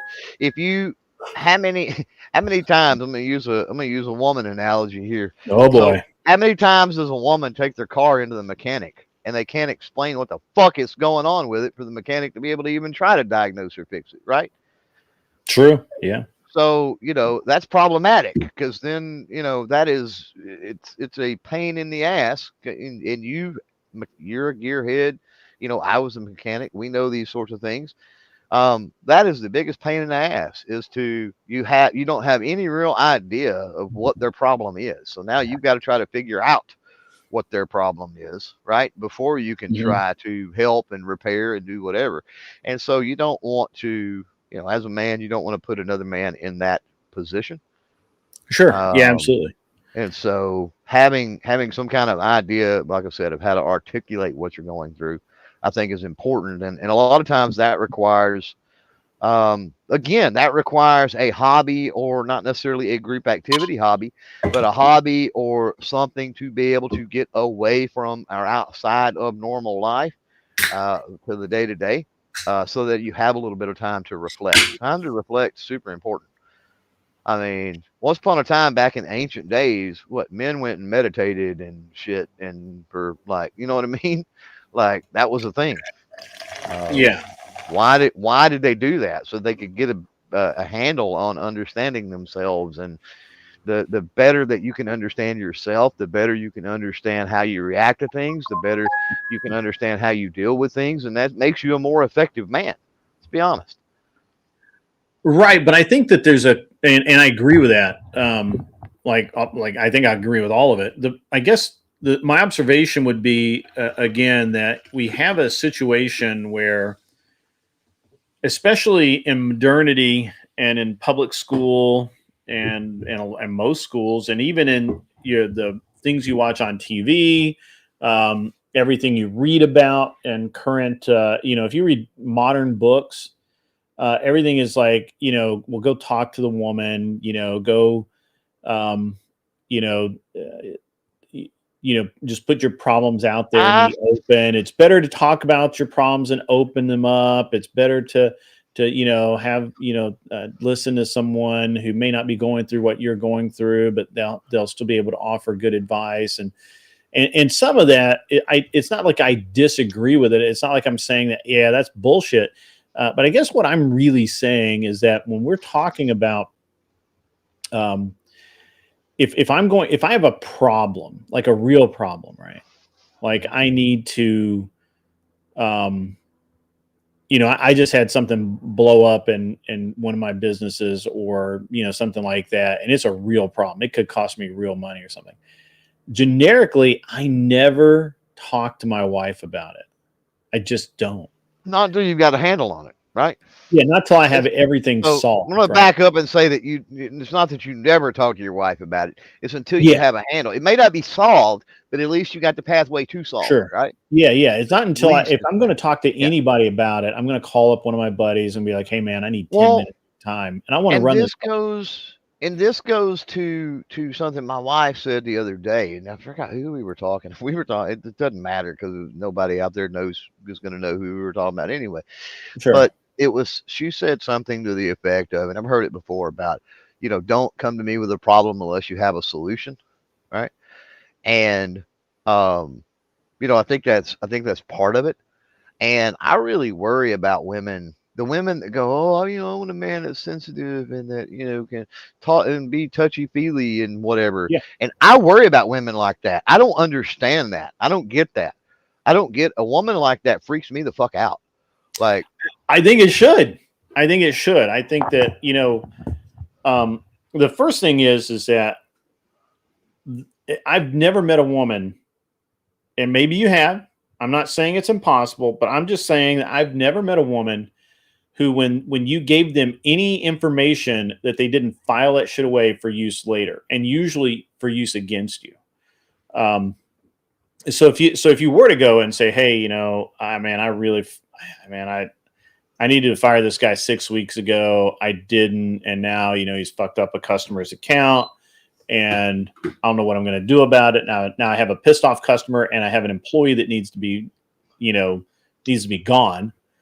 And what the fuck do I do about it? And, you've talked to a woman about that and she might say, oh, that sucks. I don't really know what to say or whatever. But 8 months later, when she has a problem, right, where she screwed something up or whatever, she's going to pull that little tidbit out, that little nugget.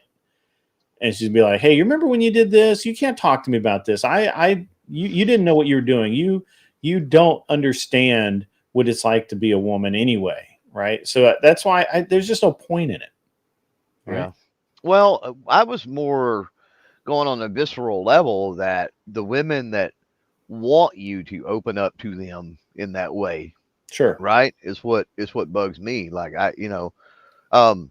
it's different if a woman is not wanting you to do it. And like I said, once you've got a handle on things and, that sort of thing or whatever, that's much different than a woman that, like, that's something they're looking for. Right. And you hear a lot with the dating stuff and all that shit nowadays. You hear a lot of that, right? They want a guy that they're able to talk to and have emotional intelligence and blah, blah, blah, blah. And I'm like, I don't get that. Like, any of the women that are attractive to me, like, they don't want that shit. Sure. That's not even on there. That's not even in their top 20 as far as their dating profile would go. Right. Yeah. Like, they want you to be the man. They want you to take care of the shit and report to them, as needed, basically. Right. No, I mean, I think you're right about that. Right. I think that Mr. Mister has an actual, like, this is a very good point. If women are the source of the problem, you did something wrong. It's not supposed to be like that. They're supposed to be your teammate. And I agree with all of that. I'm just going to add a little bit to that. And that, you just have to, I'm not going to throw the ball to, a 4.5 foot tall point guard to do to dunk a basketball if I haven't seen him dunk it a million times, right? Like that, it's just not what he does. He's the guy who goes and steals the ball. He's the guy that goes and will get in, run the ball down court faster than anybody else and shit like that. But he has a job. Everybody has a job. I don't look at it as my wife's job to help me sort out my problems in business or in other culture. Now, certainly that does happen. I'm not saying it doesn't happen where I sit down and say, hey, let me run this by you. And, she gives very good advice. But that's not the same as kind of what I'm talking about here. And yeah, you're talking about refinement. Right. Yeah. There's a difference between, okay, I've got a general sense of how I'm going to deal with this issue or this problem. Now let's sit down and let's take this general direction. Right. And what do you think? Oh shit. Okay. I didn't think about that. Right. And so you tweak and you fine tune, but the direction you're going to solve the problem remains the same. Right. Sure. Yeah. And then it works the same as if you have come up with a complete solution for said problem, but there's a component that you need her help in part of that solution, right? Requires her help. And at that point you go and you say, it's not even an option or a discussion. At that point you go and you go say, hey, here's what's going on. Here's what we've got to do to fix it. And here's what I need you to do. Yeah. And Buddha Customs has a good comment here. You never see the coach stressing the players out about the transportation to the game. He just makes it happen like it was planned. That's true, right? Like, now I will say that in most cases, I feel like that if you are married and you're in and you're in that dynamic, then, part of that is a partnership. And, my wife and I talk about this, not some of the time, not even most of the time or often, but some of the times we'll talk about, that how my wife just wants things to happen, right? Like, she doesn't want to know. She doesn't care about how it's going to happen. Most of the good women do, right? She just wants it to happen. Yep. She just, because she doesn't want, because and obviously I think a lot of this is her experience has been, if she tries to get in and micromanage and run everything, then all that really happens is things get fucked up and there are bad feelings. So it's easier just to let me do the things that I do and not worry about it and just move on. So that seems to be something that's seems to be important as well. And I think that's why when you see, especially, you see chicks post divorce, right? And they're just overwhelmed and they're falling apart and all of this other stuff, right? And that's even if they initiated it, right? And whatever. That they're absolutely just falling apart is that they did not realize, especially if they got married kind of early on, that sort of thing, right? And then they realize real quickly how much their man, right, ex-man in that case, did behind the scenes, and like you said, just made shit happen. And now guess what? They don't have that anymore, and they're realizing that, holy shit, this was not what I thought it was, right? And that shows the immaturity on the part. They weren't a very good woman. That shows the immaturity on their part in their marriage to begin with, that they did not realize that, because I'm sure your wife realized. She doesn't know all the behind the scenes shit you do, but I'm sure she realizes there's a fuck ton of shit Grit does to make my life easier that I don't even realize he's doing. And my wife is the same way. Yeah, that's certainly true. That's really true. I'm actually really surprised nobody's come up to ask me how I feel about all of the rumored lawsuits between streamers. You have the Thorpes versus Destiny. That you have some other like lawfare going on in the streaming community. I'm really surprised nobody's asked about that. Which actually that's great, right? Like I'm happy about that. What do you think about the? I'm surprised nobody sued you over the debate night yet. So that's funny. Do you have you been following the Cracker Barrel thing? A little bit. I don't know that I necessarily fucking care, because stupid company CEOs are going to do what stupid company CEOs do. It's dumb. I don't know why. I mean, it's iconic. It sets itself apart. It's a completely different experience. It's, check the boxes, right? Yeah. And it's like, oh, we're going to do away with all this now. Like it makes no sense. I know there's a lot of, one thing I think I disagree with from the side that's really mad about it is the people that are calling it woke. Like, I don't know that it's woke. It's an insanely stupid fucking move. And it's definitely whitewashing a lot of history and tradition with the company and taking the company in a completely new direction and everything else that I think is dumb. But I don't know that it's woke. It's interesting, I think, because on the one hand, I've noticed over the last few years that it's been changing, right? Like they've been selling alcohol, which they never did before. And that seems to be like for some people, it seems to be like a big point, right? Like it was where you went Sunday afternoon and you knew they didn't serve alcohol. They didn't have a bar. Yeah. They didn't have a bar. They didn't, it was, it just was more, that family friendly kind of environment. And I think they've done some other things, and I'm not sure how successful all of this is going to be from a business standpoint. You have a branding, and it's a really specific branding that's been around for 30 years. And it would literally be like McDonald's getting rid of the golden arches. That's the equivalent of what I see is happening, right? Mm-hmm. Yeah. And Yeah, it's real. Yeah, very similar. yeah, I don't, Yeah, it was just it's so easily identifiable, like you mm, said, and it was such an eclectic or diverse mix of yeah, people. Like every time you went in there, and that's why I'm saying I don't see hardly anybody that's necessarily supporting the change. That's what I don't understand because that's the real thing. the Yeah, and CEO keeps saying, "Oh, we're listening to our customers. We're listening to our customers," and I'm like, "But are you really?" Because like I don't hear anybody supporting you in this. Like nobody wants this. And she was on a show the other night. companies give people shit they don't want all the time. And at the end of Yeah. the day, like, what are you going to do about it?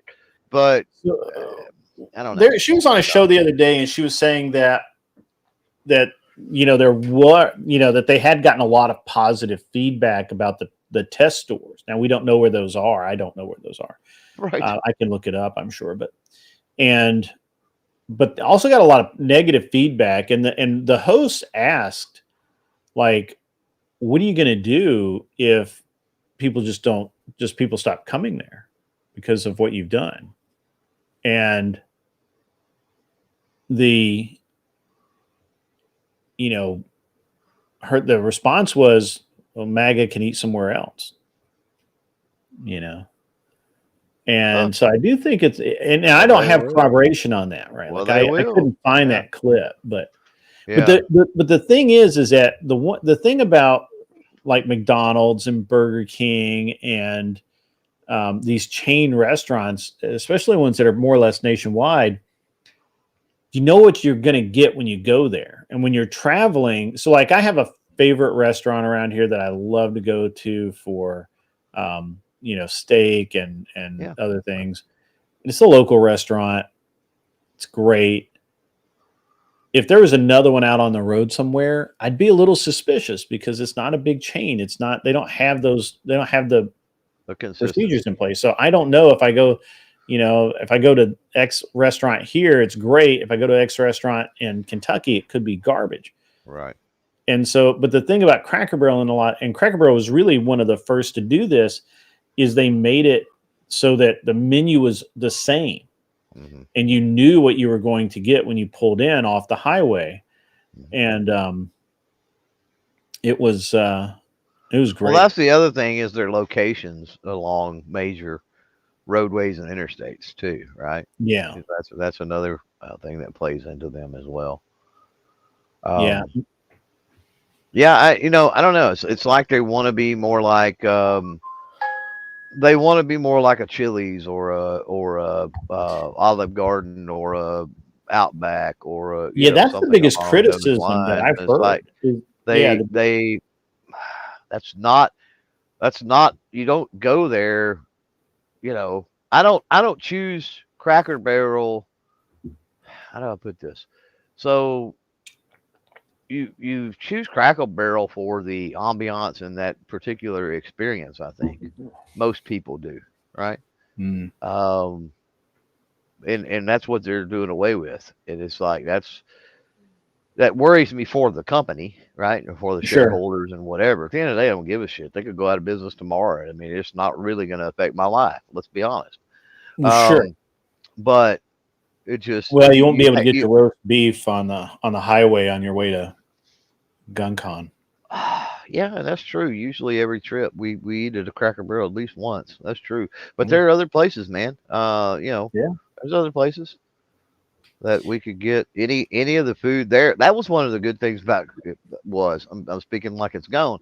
That is one of the good things about Cracker Barrel is you can get pancakes, fried chicken, roast pot roast, like the menu has got anything and everything on it. So the pain in the ass, most of the menu was all day.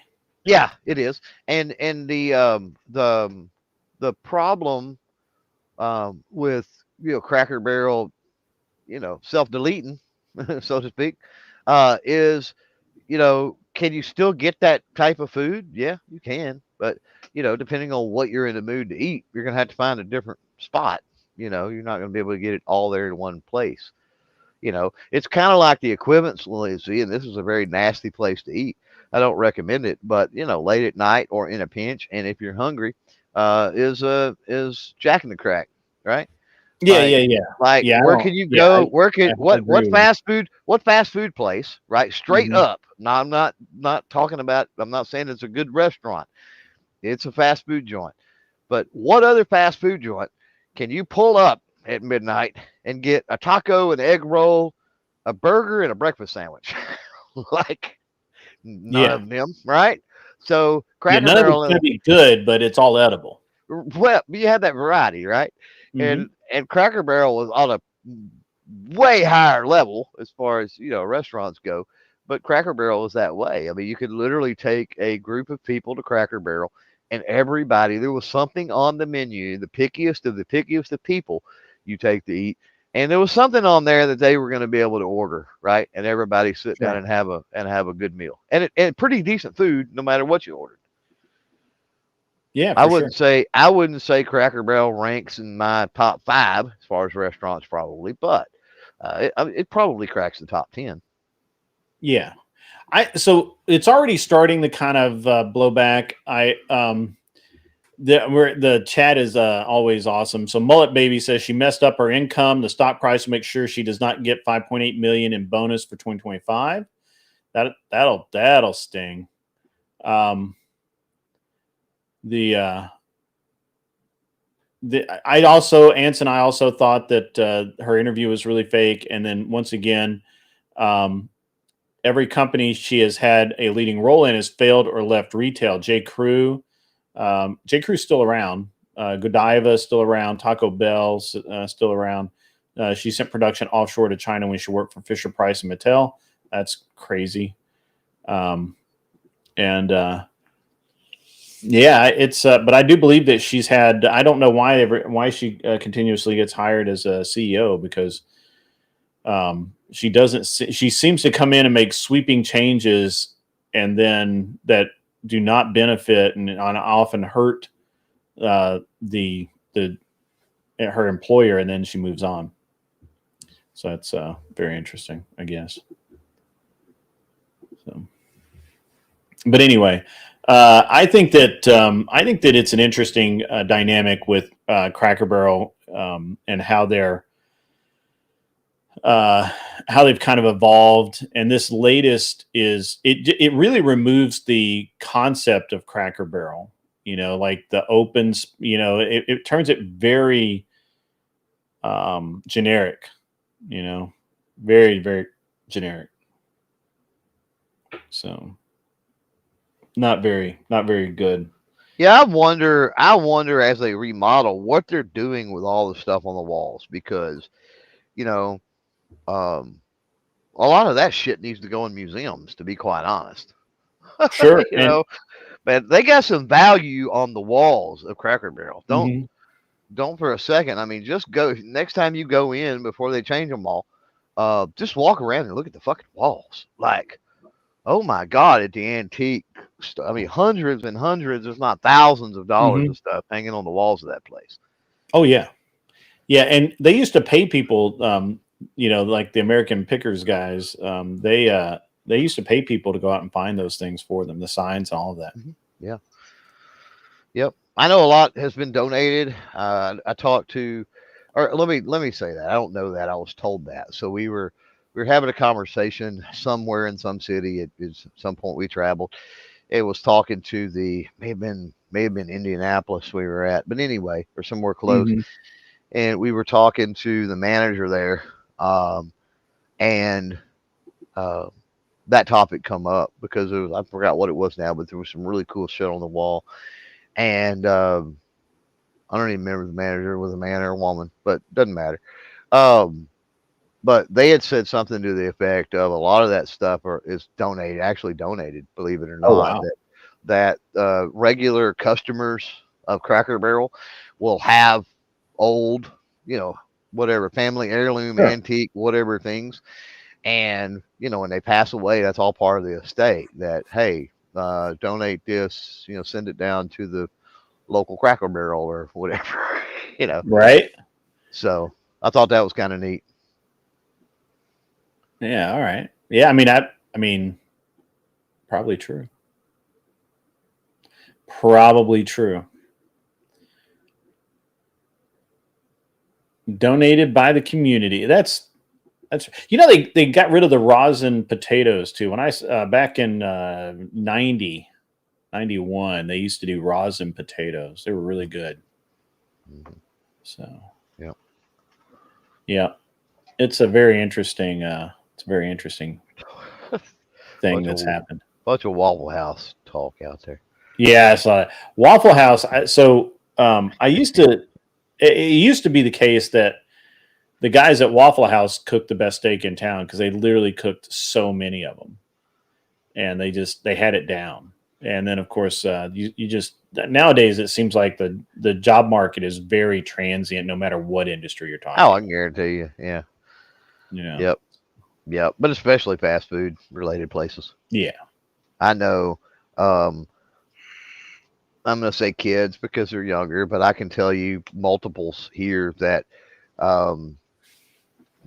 just, you'll see them in one restaurant one week or one, it's fast food for the most part, but you'll see them in one restaurant one week and the next week you'll be in somewhere else and they're there, and it's the same, I'm going to say kid. They could be in their 20s or 30s for all I know, but either way, same kid, right? Same person. Right. And it's like they're not working 3 jobs in they're jumping from job to job to job to job to job. Yeah, for sure. That's another issue, a whole other subject, but with young kids and not thinking about careers, right? And instead looking at things in terms of jobs.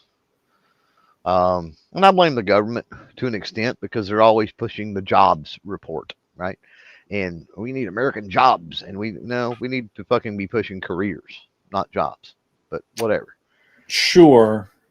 So have you, and I actually didn't mean to kind of just continuously death spiral here, but do you have any opinion on this idea that we are a service economy and the idea that we're a production that we're a producer and manufacturer is out of date? Yeah, I think we are a service economy. I would, but I think I would probably agree with that. You agree with that? Okay. But that's not a bad thing in a way. It's not a bad thing because what that tells you, and we all know this to be true, what that tells you is that we're the richest country on the fucking planet, right? It tells you that we're as a collective, right? We're the most well off, country on the planet, and so that's going to happen as you've got less of a percentage of your people in poverty and blah blah blah blah. Those necessities and those things like that, and you start getting into more of a service type situation, right? Kind of like as you move up the chain, you get the butler and you get the maid, right? And that sort of stuff, right? So you get the chauffeur, right? It's the same type mentality, just on a much smaller scale when you spread it out. Now, it's a good thing in that sense, right? Because it shows that we're still that shining city on a hill, so to speak. What's bad is it's the manufacturing and the industry that fucking got us here, right? Well, I was about to say I don't agree with you 100%. But I see your point. I just think that what people don't realize is we don't make junk anymore, basically. When we talk about what we do, what we talk about, and we talk about our economy as being a service economy, I don't believe that's true, and I don't think it's something to be desired. I do believe that we need to be a manufacturing, agricultural economy as more than a service economy. And I think that it's actually more accurate to say that is in fact what we are, because we're still the top manufacturing nation in the world. We produce more things than anybody else. The difference is we're not producing cheap widgets. We don't produce mass manufacture. We do not as much anymore produce stuff. Well, what I was getting at was that you can't. One being successful is going to breed the other. And that's what I was getting at, right? So so long as you recognize the fact that it's that production and industry that allows us to be more service based, right? Like that's fine. That's great. Sure. But, well, I think that there's if you start shutting down factories and shutting down production and shutting down industry, you're going to find out real quick that we don't survive on a service-based economy. Yeah, we are not a service-based economy at all. It's a byproduct. It's a byproduct. Yeah, that's it's a byproduct. Correct. It serves the manufacturing companies, which are Boeing, Raytheon, Lockheed Martin, all of those companies. Who, without, if we weren't building 747 Maxes right now, Boeing would be out. So, I think it's a little bit of a not really. It's not a little bit of a reach. It's a little bit. No, I don't. Well, service is a natural expansion, right? Yeah. Because think about it. If you for many years we were the decades and centuries, right? You talk about self-reliance, right? And people did things themselves, right? They did everything they did themselves. Then you had industry, right? And industry comes into play. Well, now those people, they're working in the industry, and that's great. But there's certain things that now they can't do for themselves because they're working with the industry, right? With production, with that sort of thing. So what happens? They need service, right? They need people. They're making money that way. Now they can pay people to do the other things that they needed done, which is a service industry. So again, it's natural growth and extension. I don't think there's anything wrong with it. I think it gets dangerous when one starts to overtake the other, because it's kind of like running a deficit, right? You can't do that. You can't have a service. The service sectors of your economy can't be bigger than the production sectors of your economy. It doesn't work. Yeah, that's a deficit in my mind. Right. What's up, Gibbs? How are you? Oh, good. Just give me 1 second here. No problem. I'm figuring out where the second sound is coming from. I had that yesterday. It was annoying as crap. Well, I had it open, right? And then I clicked the thing, and now I don't know where it went.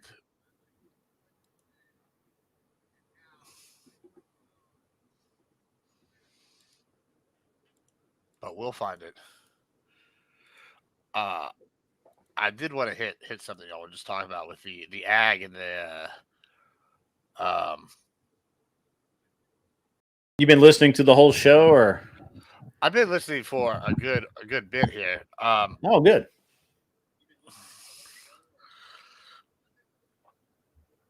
But God, the real Socrates. There it is. Just grab a link. Go over to the Discord and grab a link. Come on up. Man. Yeah. So I definitely want to hit the ag thing. Two things. One, you're right about not the cheap widgets, right? But I think we need more ag. I want to quote my dad. He always used to say this. He's like, we always are trading with these countries for oil, and then they're fucking us over on these trade deals. And I'm like, well, he's like, what we should start doing is giving them a 55-gallon drum of wheat, and they give us 55-gallon drum of oil. And if they don't like that, we say we keep our wheat and you keep your oil. We'll just find something else, which is, what Exxon and all these big companies have done is they worked on biofuels, and they've got solar and electric. I'm not actually against like Texas right now is the leader in green energy, like worldwide. Nobody's got more green energy than Texas. We have our own grid. And it's kind of like, Yeah, I feel like we've been getting fucked on these deals, and a lot of the major manufacturers gone away. Right now the United States has the biggest reserve fleet in the world, right? And some of these Yeah. boats date back to World War II. The reason why we have these is because we can't manufacture them anymore. And that is concerning. That we're building one super carrier every few years, which is great, and we have this high tech technical ability to do that. But guess what? You're gonna if we ever get in a war, like a world war again, we're gonna need more than just the super carriers. We're gonna need all the logistical support. We're gonna need to be able to build new ships. We're gonna be able to need to build these fast. China's able to produce 500 submarines in the time it takes us to build 3. Yeah, they might be shittier, but it's a goddamn submarine. They're hard to find anyway. These are real concerns I have with our current economy structure as a service economy.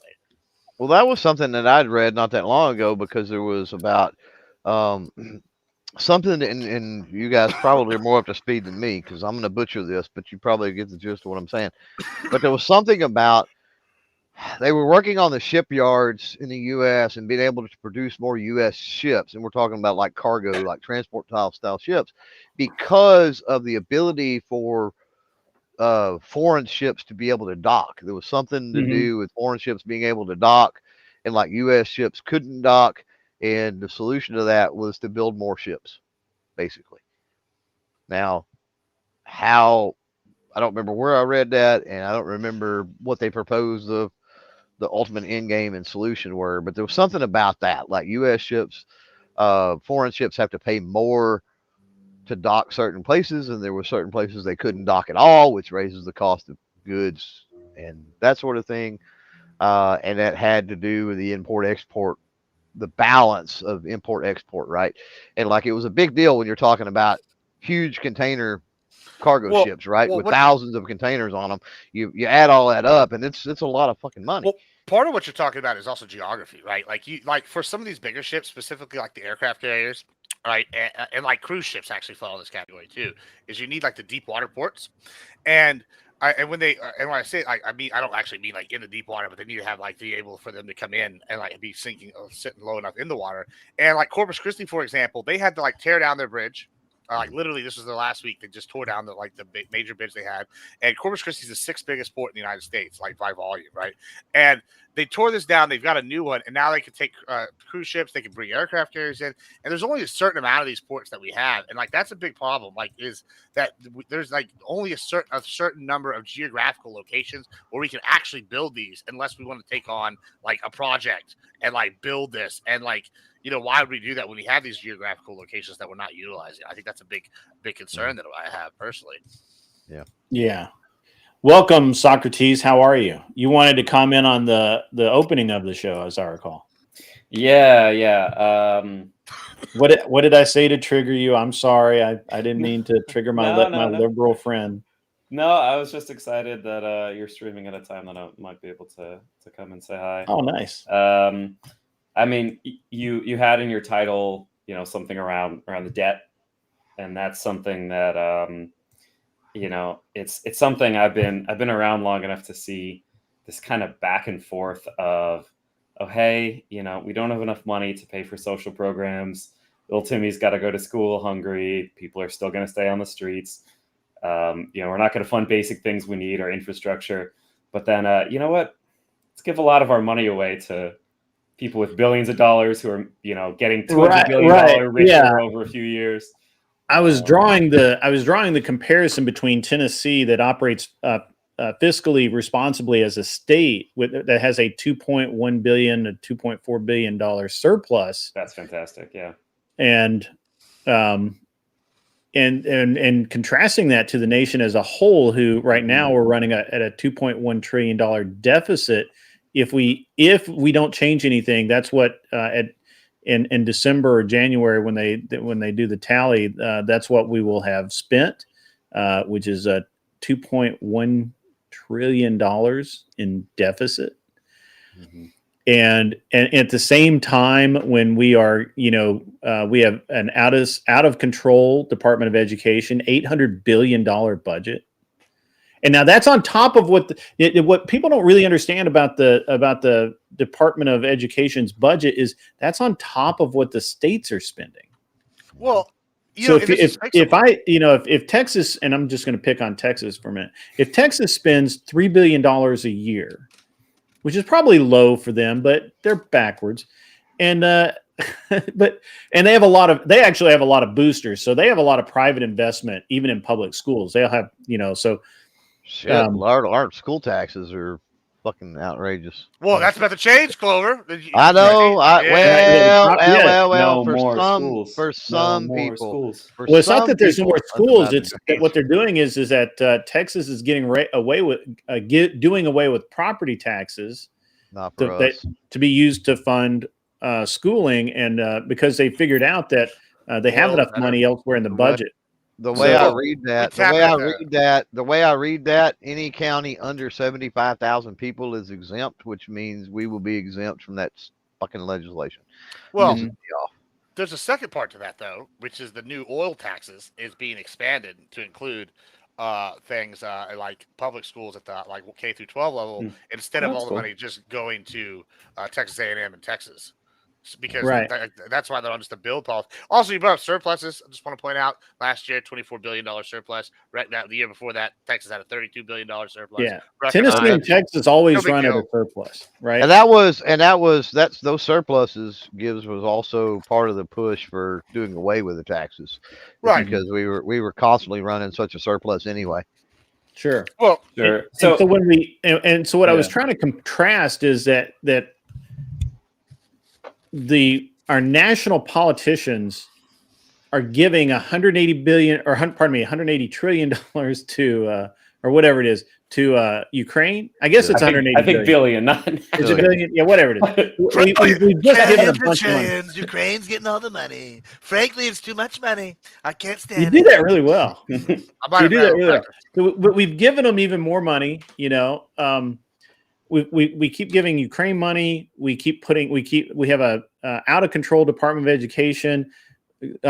We have government insured student loans that nobody's ever going to pay back. It's just not. I mean, lots. Yes. So this is where some of these details matter. So okay, lots of people do pay back student loans. Yeah. Okay. Yeah. I know like 3 people that have. Yeah, for sure. No, I mean we can look up the stats, right? Okay. The repayment rate is probably lower than a lot of private loans. It depends on categories. Some medical debt. Sure. I'm being facetious. I understand. I'm being facetious. I know, but there's this idea that like just to like step back from for like a big picture, like what do we as a country want to do, right? So, if you want like an anarchist nation, whatever, that doesn't do taxes, doesn't do things as a federal society, that's fine. That's great. I don't think it's what good are. But if we're thinking about the U.S. as a place that it's like, okay, we collect taxes so that we can invest in the nation, so that we can be stronger in the future. But that's not what we're doing, though. That's the problem I have, right? Like we keep saying that's what we're doing, but that's not what we're doing. We're funding port bills for that basically pay, and we what's the most annoying thing is we keep catching these things, right? Like we'll find out that such and such senator got $100,000 or $1 million, whatever the fuck it is, that was earmarked for some obscure language program or something, and it went directly into their foundation or whatever. And we find all of this stuff, and we don't do anything about it. Sure, I mean that's what you're describing, the kind of the theft of government funds to a politician is actually much smaller than the money that a corporation will pay for a senator or a congressperson or president to be elected to then help out that corporation. And then we have that's a even I have an issue. I have an issue with inefficiency. That's sort of where I come down. As you should. Because when I start thinking about this is where I think on the federal level, on any level, honestly, but especially on the federal level, smaller is better, because the smaller it is, the less chance for inefficiencies you're going to have. But I also think that the subsidization I can get that word out, and maybe that was correct. But I think is important, but that has to be put in the right place, right? So that efficiency remains. So much Not money ag. that the government, Not an ag. Sorry, go ahead. Right. the government just throws out so much money, and it's like the federal government, and it's like they don't care if it makes a difference or not. Like, pick any cause, whether it's the school lunch thing you were talking about, or whether it's school security, or whether it's the homeless, or whether it's crime, or whether it's whatever, right? They're constantly throwing money at things, and it doesn't make anything any better. But Like, worse than at that, what point do people wake up and demand that, oh, hold on a minute, not another fucking dime until you can figure out a way to make this shit efficient? And I think the way to make it efficient, the government closest to the people is the government that works the best, is to scale back 99 fucking percent scale back the federal government. Well, you say that, but like, how often do we have problems with this? Like, I'm actually kind of like close to what you're saying, but at the same time, there's a big gap, right? Like, I look at this. I hate the federal government. I don't trust them. I'm a Texan. We don't like big government. Right. All right, that's just the thing. same in But then- Tennessee. We don't like But big then, government. yeah, Texas government's too big, to be Make honest Texas with you. Mexico again. for yeah. sure. Well, I there's a feel you, reason for brother. that. That's a whole other thing because Texas Republican Party adopted the Texas Nationalist Party, and now we were trying to become our own country as like official Republican stance in Texas. But that's a whole different thing. But when we're going over here and looking at like the closest to the people, that's the city government. Have It you is, seen yeah, the it goddamn is. city governments? They're fucking idiots. Like, I can't tell you. Like, Corpus Christi is another prime example here. They could be one of the fastest growing, richest, like easily cities in the United States, Sure. right? Instead, they're struggling. They're like, they barely got this Harbor Bridge deal done. They still don't have Southworth completed. They've got the second desal plant approved, but like it's controversial already. If there's just like, they keep shooting themselves in the foot because these city government people just don't have the know-how, and the state government has to keep coming in and getting the job done for them. But here's the thing. If the governments above them were scaled back to the point that the governments above them were not feeding them, funneling them money that they could just fucking blow and not do the job that they were intended to do, would they remain in the offices in those cities, or would the people vote them out? Yeah, they would, because they're fucking incumbents and they're entrenched. Like Juan Chuy Hinojosa has been there for now 50 years. So when the people in that city, you think when the people in that city are starving and the people in that city can't get to work, you don't think it's all going to eventually come to a head? No. Yeah, I don't know, but what I do know is that the way that we're spending money now Too much corruption. is really, I mean, it's really bad. And when we have example after example, Department of Education, $800 billion budget routinely cannot account for between $8 and $10 billion. That's a lot. Yeah. So okay, let me throw a wrench into this real quick. Okay, let's talk about. There's a lot of things we could bitch about, and there's a lot of reasonable things to bitch about. Let's look at some examples of some things that work well to maybe imagine, some positive. I would love it if Just you could give me one example of something that works well in the Department of Education. Well, okay. Let me start with my example. We can go to education. All right, Sure, just because I got this pulled up. The Consumer Finance Protection Bureau, right? So for anyone who's not familiar, this is a government agency, basically created whole cloth, a lot of work by Elizabeth Warren. And what they do is they investigate fraud, malfeasance in the banking sector. They've returned $20 billion to Americans who have been ripped off by banks. And do you know how much it costs taxpayers to run this department? No, but go ahead. $0. Because they find banks that are fucking people over. Sorry, can I swear on Oh yeah. Okay, yeah. They're finding the banks who are fucking people over and stealing people's money, making them give their money back, and have to pay a fee to keep that agency running. Do you drive cross state often, or like around your state a lot, Socrates? Sure, yeah. So like what you're describing is a small town, right? That gets all the revenue from pulling people over for speeding. Like they'll pull over me for going 15 miles an Sure. hour. I live right next to a state that's yeah. So just they'll like put that, the yeah. sign somewhere and you pass it. Oh, we got you. You know, like, and it'll be like, oh, we put it in a special lettering. Sure. And like, so what you're describing to me, yeah, they might be not having to pay money, but the fines they're collecting and the fees and the stuff they're collecting, like via forfeitures and seizures, like, yeah, it's great because we as a taxpayer are not paying it. And I guess it's better that it exists than it doesn't exist because I'm not an anarchist. I'm not like Fabian Liberty over here, like, yeah, fuck the government. I don't think we need some government. But like, and it's good that they're doing this. However, I am skeptical that whenever I see something created by Elizabeth Warren doing this, and then I own the autopilot app, and I have like, I don't know, a few grand invested like in what Nancy Pelosi invested in, and she's got way better returns in the market, that they're doing their job properly. This sounds just like another department that's been created to look into shit that doesn't help like the Americans, that looks like help them by eliminating the competitors.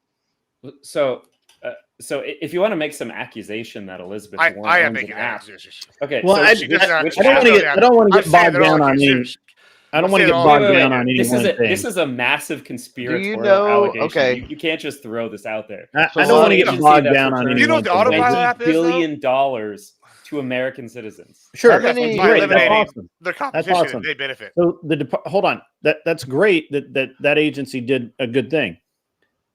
The Department of Education cannot account for the last, I think it was 10 to 12 years, for $10 billion, well, $8 to $10 billion per year. They can't account for. They spent it, or it was dispersed. So- That wipes out any good that your agency did. And okay, how do you feel about the Department of this Defense? agency? Why does They've never successfully carried out an audit ever. Right, that's true. Yeah, the DOE's Do you think never we should increase their successfully spending carried out every an year? audit. That's true. Yeah, Do you think we should increase their spending every single year? So Because it seems like everybody in government, and this is not a right versus every Democrat. No, it's definitely not right Republican- versus left here. I'm saying this is an agency that shouldn't even exist. The Department of Education shouldn't exist. Why? The federal government has no business being involved in the education, which is the state's. That's state Okay. level. Why do you Community feel that level. way? Why do I think that way? Because why the do you feel- Constitution lays it out that way. Why do you feel that there shouldn't be a government agency to provide non-predatory loans for people who want to pursue higher education, which is no longer like, Well, the DOE doesn't do in the that. 50s or 60s or 70s. The Department of going to Education college was doesn't like do that. an The optional Department of thing. Education does not do that. They The don't Department of Education deal with is mostly deals with the administration of the public school systems and standards. Yeah, I mean, Linda McMahon is goated. We can agree on that, right? We're all like Linda McMahon. She's based, right? I couldn't hear you, Gibbs. What? I said No, we all I like don't- Linda McMahon is based. She's doing a fantastic job at the DOE. I don't like children being sexually assaulted, so no, I'm not a huge fan Of what? What? Yeah. of Linda McMahon. No, When is she sexually assaulted somebody? she didn't personally sexually assault anyone. Oh, I'm she talking didn't about personally. her organization, What's that? the WWE. Oh, Right. She was overseeing burying those, and not to get it even into like, she's obviously not qualified. I know that she was appointed to destroy the Department of Education, which so she she's doesn't more need than qualified to do. Which she's more qualified to do. that. Yeah. She could destroy an agency, but Can- I mean, I'm somebody who likes competence in government. I don't like somebody being appointed. Wait, you hold know, on. If just her because job of is to their shut it name or down whatever. and like get it smaller, this is the metric though, right? You just be terrible at your job. No. Hold on. Would you agree though? If you hire But she someone lied to- about having an education degree. well, hold on. If you hire someone to shut down or basically neuter a department, Exactly. Hire crackhead off the street. No. Hold on. There is an argument to be made. If you hire somebody to neuter an agency, and they come in and they're extremely qualified at shutting things down It's not what you efficiently, well, I mean, that's what I wanted. I wanted her in there to get gutted. That's what, and she's done a fantastic job gutting it. Like, what is your metric? Mhm. I woan, good. Do you disagree with this? You hire somebody that's good at gutting things to gut something, right? Wait, I would what makes hire her a good at butcher gutting to like. things? I mean, Do you know her I background? I guess that's okay. I'm more Her concerned right background is now. lying about having an education degree and covering up child sexual assault. She's also ran some of the sure she biggest did other companies in the things. world. I'm more concerned. I'm less concerned with the individual in charge and what the agency itself is doing. And what the agency itself is doing is wasting a lot of money. It's so admin heavy that they can't account for all of the salaries and expenditures. And it does zero good. None. I couldn't find one article of what the DOE has done good for the public school system. Everything that you'll read, it's always the states. The state does this, the state does that. That's why States have a lot of control. Yeah. And I can't find a single justification for the Department of Education to exist. Now, if you're concerned about student loans, that's an entirely different organization. Also, colleges should not be part of public school system at all. They should go back to being private institutions that support themselves or fail on their own. I don't believe in. I mean, you could have maybe one or two state colleges or something like that. I don't agree with that because the private colleges, and I mean, this is a system that's like. You mean like Harvard? It's not, yeah, like Harvard. Yeah. But wait, what was the? Well, you said you don't believe in private colleges. And No, I definitely did not say that. I definitely did not say I don't believe. I'm sorry that I misheard you. What? I don't believe in deleting all public colleges. Very, very different thing, right? So the one issue right now, and this is part of like a bigger system overhaul that needs to happen somehow. I don't know how, but the cost of college has skyrocketed. My mom went to college for like, I was like $80 or $100 a semester. Like it was. Yeah, I did that. Yeah. Right. I'm old. And people now, it's like, could be. 20, but you 30, 40, understand that I saw what $50. happened, right? What happened to make college so expensive happened in front of my eyes. I watched it year after year. And what happened is the government got more and more involved in the student loan program and more involved in financial aid and made it so that anyone could go to college. You just had to sign your name on the loan. And those people a lot of times had no intention of paying that loan back or no real idea that they were going to have how much they were going to pay back. What happened is that allowed the colleges, especially state colleges, which should not cost anything to go to. All of a sudden, I went my freshman year at MTSU was, I think I paid $1,500 a semester in. Well, actually, I paid $900 in semester to go there. I spent $100 for a parking pass for the full year, and I spent another $1,100 in books. That's what I spent my freshman year. My sophomore year, same deal. Basically, it creeped up. I think by the time I was done, I paid maybe I might have paid $5,000 for my last year of college. Now, contrast that to what someone pays first year to state college now, and there's no goddamn good reason for it. None. There's no justification for it at all. You have it easier. They don't even have to buy fucking books. It's all online. Well, I had to buy $1,100 worth of fucking books. Well, I would say crazier. It can still be nice to have textbooks just because you have your computer and you're good. But what's even crazier whenever you factor in things like some of these schools, like A&M in Texas, right, are wildly profitable as football schools, and then they're fully funded from oil taxes, and then we're still paying like $32,000 a year. I'm like, no, I mean that's fair. That's totally fair. What's happened? It's the Democrats' fault, just to be clear. So what's happened because of the government getting involved to the point that they are in colleges, it's made college, which should be inexpensive, especially at state schools. Yep. It's made it literally absolutely out of control. And the professors aren't proportionally getting paid more. Facilities, they've made improvements, but most of the improvements to facilities don't come from the tuition being paid in. Football schools getting upgraded. Right, donors. As they should be. or fundraising or whatever. So I don't understand why, especially you, Socrates. This is something I'd never understood, that liberals who hate the banking system and who hate predatory loans, what you just said, that there's not a more predatory loan than a student loan in America today.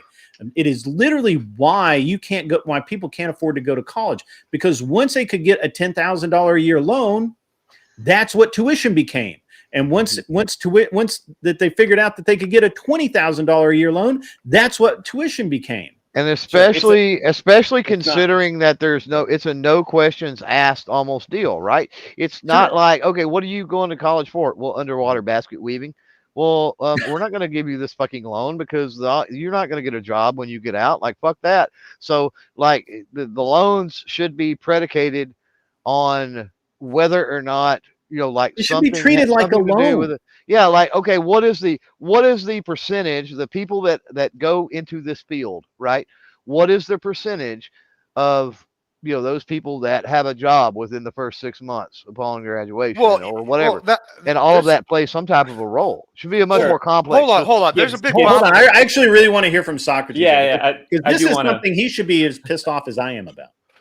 Yeah, I mean, what you're talking about. So I would frame it a little differently. The loans themselves aren't predatory, but the effect that they have is creating kind of a runaway system where it's a complete failure. Yeah, where the cap on the loans will be, or the cap on the tuition and therefore the loans, whatever, will be based on what somebody could conceivably like pay back, right? So it's never going to be $300,000 a year because no one could ever pay.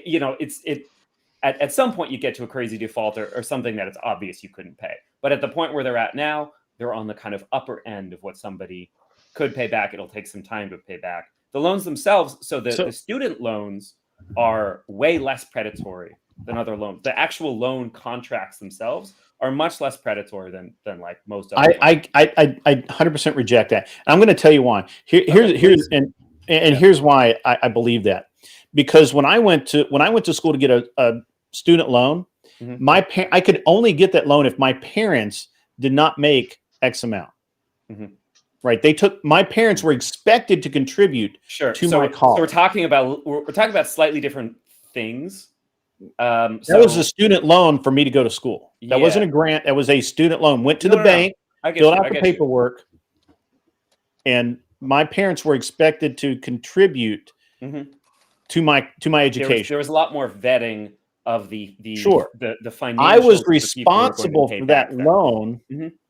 I will say that I believe that they were less predatory in that I had like 5 years before I had to start paying it back with no interest. Now I don't think you get that anymore. I do believe that there's certain kinds. But we're also talking about these were very small loans. They wouldn't even approve me for the full amount of tuition. I had to cough up some of the tuition too. Yep. And so that all changed as I was exiting college, and I literally watched people who should never go to college in the first place get on the hook for $20,000, $30,000, $40,000 worth of student loans. I remember even after I was out of school, I came back. I had friends in school, right? So I remember I was talking to this one kid, and he was getting emergency student loans, which are totally higher interest rate and everything. He was doing those instead of getting a job. So when he needed money, he'd go down and just sign a sheet of paper saying that he'd pay it back, and he would get a emergency student loan for like $5,000. And he did it like every other month or so, because he didn't want to get a job.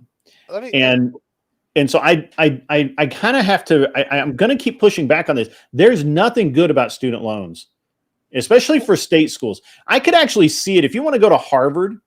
If you wanted to go to Harvard and you could get there and you got a partial scholarship, but Harvard, ironically, is a school that actually, if you can't afford to go there, they generally will pay your way. So that's actually an example of a school that uses its endowment to actually enable smart kids from all backgrounds. I do want to object to something here, though, with the student loans thing, right? I agree they need to be regulated more and they need to be like any other loan. However, there is a big problem with what you and CloverTac have kind of pointed out, Grid, is there are industries that we desperately need that don't make a lot of money, right? I'm going to give you 2 examples. One, I have a friend who's a forensic archaeologist, right? Like on the surface, do we need any more Indiana Joneses going out there and, looking up ancient Egypt? Probably not. Now he works for an oil company. He makes like $200K a year. He's paid off his loans, all the shit, right? Now that's great. However, when you're starting out, we do need archaeologists to know our history, et cetera, et cetera. I'll give you another example that makes almost no money, right? Unless you work for an oil company again, which is an oceanographer. And I guess what, fam? We desperately need oceanographers. With these guys own a boat and they go out there, and half the time they live on the boat when they're not working for an oil company, and they're sitting here trying to research their studies and get stuff out there. And we need them for histories. I don't have any pushback against that. But if we I don't didn't have say student anything loans, about that. right? But if we don't have student loans, they're not going to be able to be oceanographers. But if college wasn't as expensive as it is because of the ease of accessibility to student loans, those people, because I know that I actually went to school with a person. Well, I started out in hard science, right? I started out as an environmental science and technology major, and because I like hard science, chemistry. I did all the chemistry, all the physics, all the microbiology, all of it. A lot of ag stuff too, poison, runoff, toxins, runoff, that sort of thing. But as I got into it, I realized that there were a lot of woke fuckers in there. We didn't use that term then, and they were There's just people who care about the environment and environmental science. Worse. There were people that were like, we can't eat tuna because of the dolphins, and I'm like, the dolphin's dumb enough to swim into a fucking net, he becomes lunch. And so I don't know. We can't eat it because of mercury, but yeah, whatever. But at any rate, it was it was a bunch of bleeding heart stuff, and I just didn't like it. And and actually the lab that I wanted to work with, they were doing some other things. I was just like, hey, let me look around. So I ended up going into psychology, which was my second choice. But I knew somebody from my science classes and she became a kind of a paleontologist and geologist.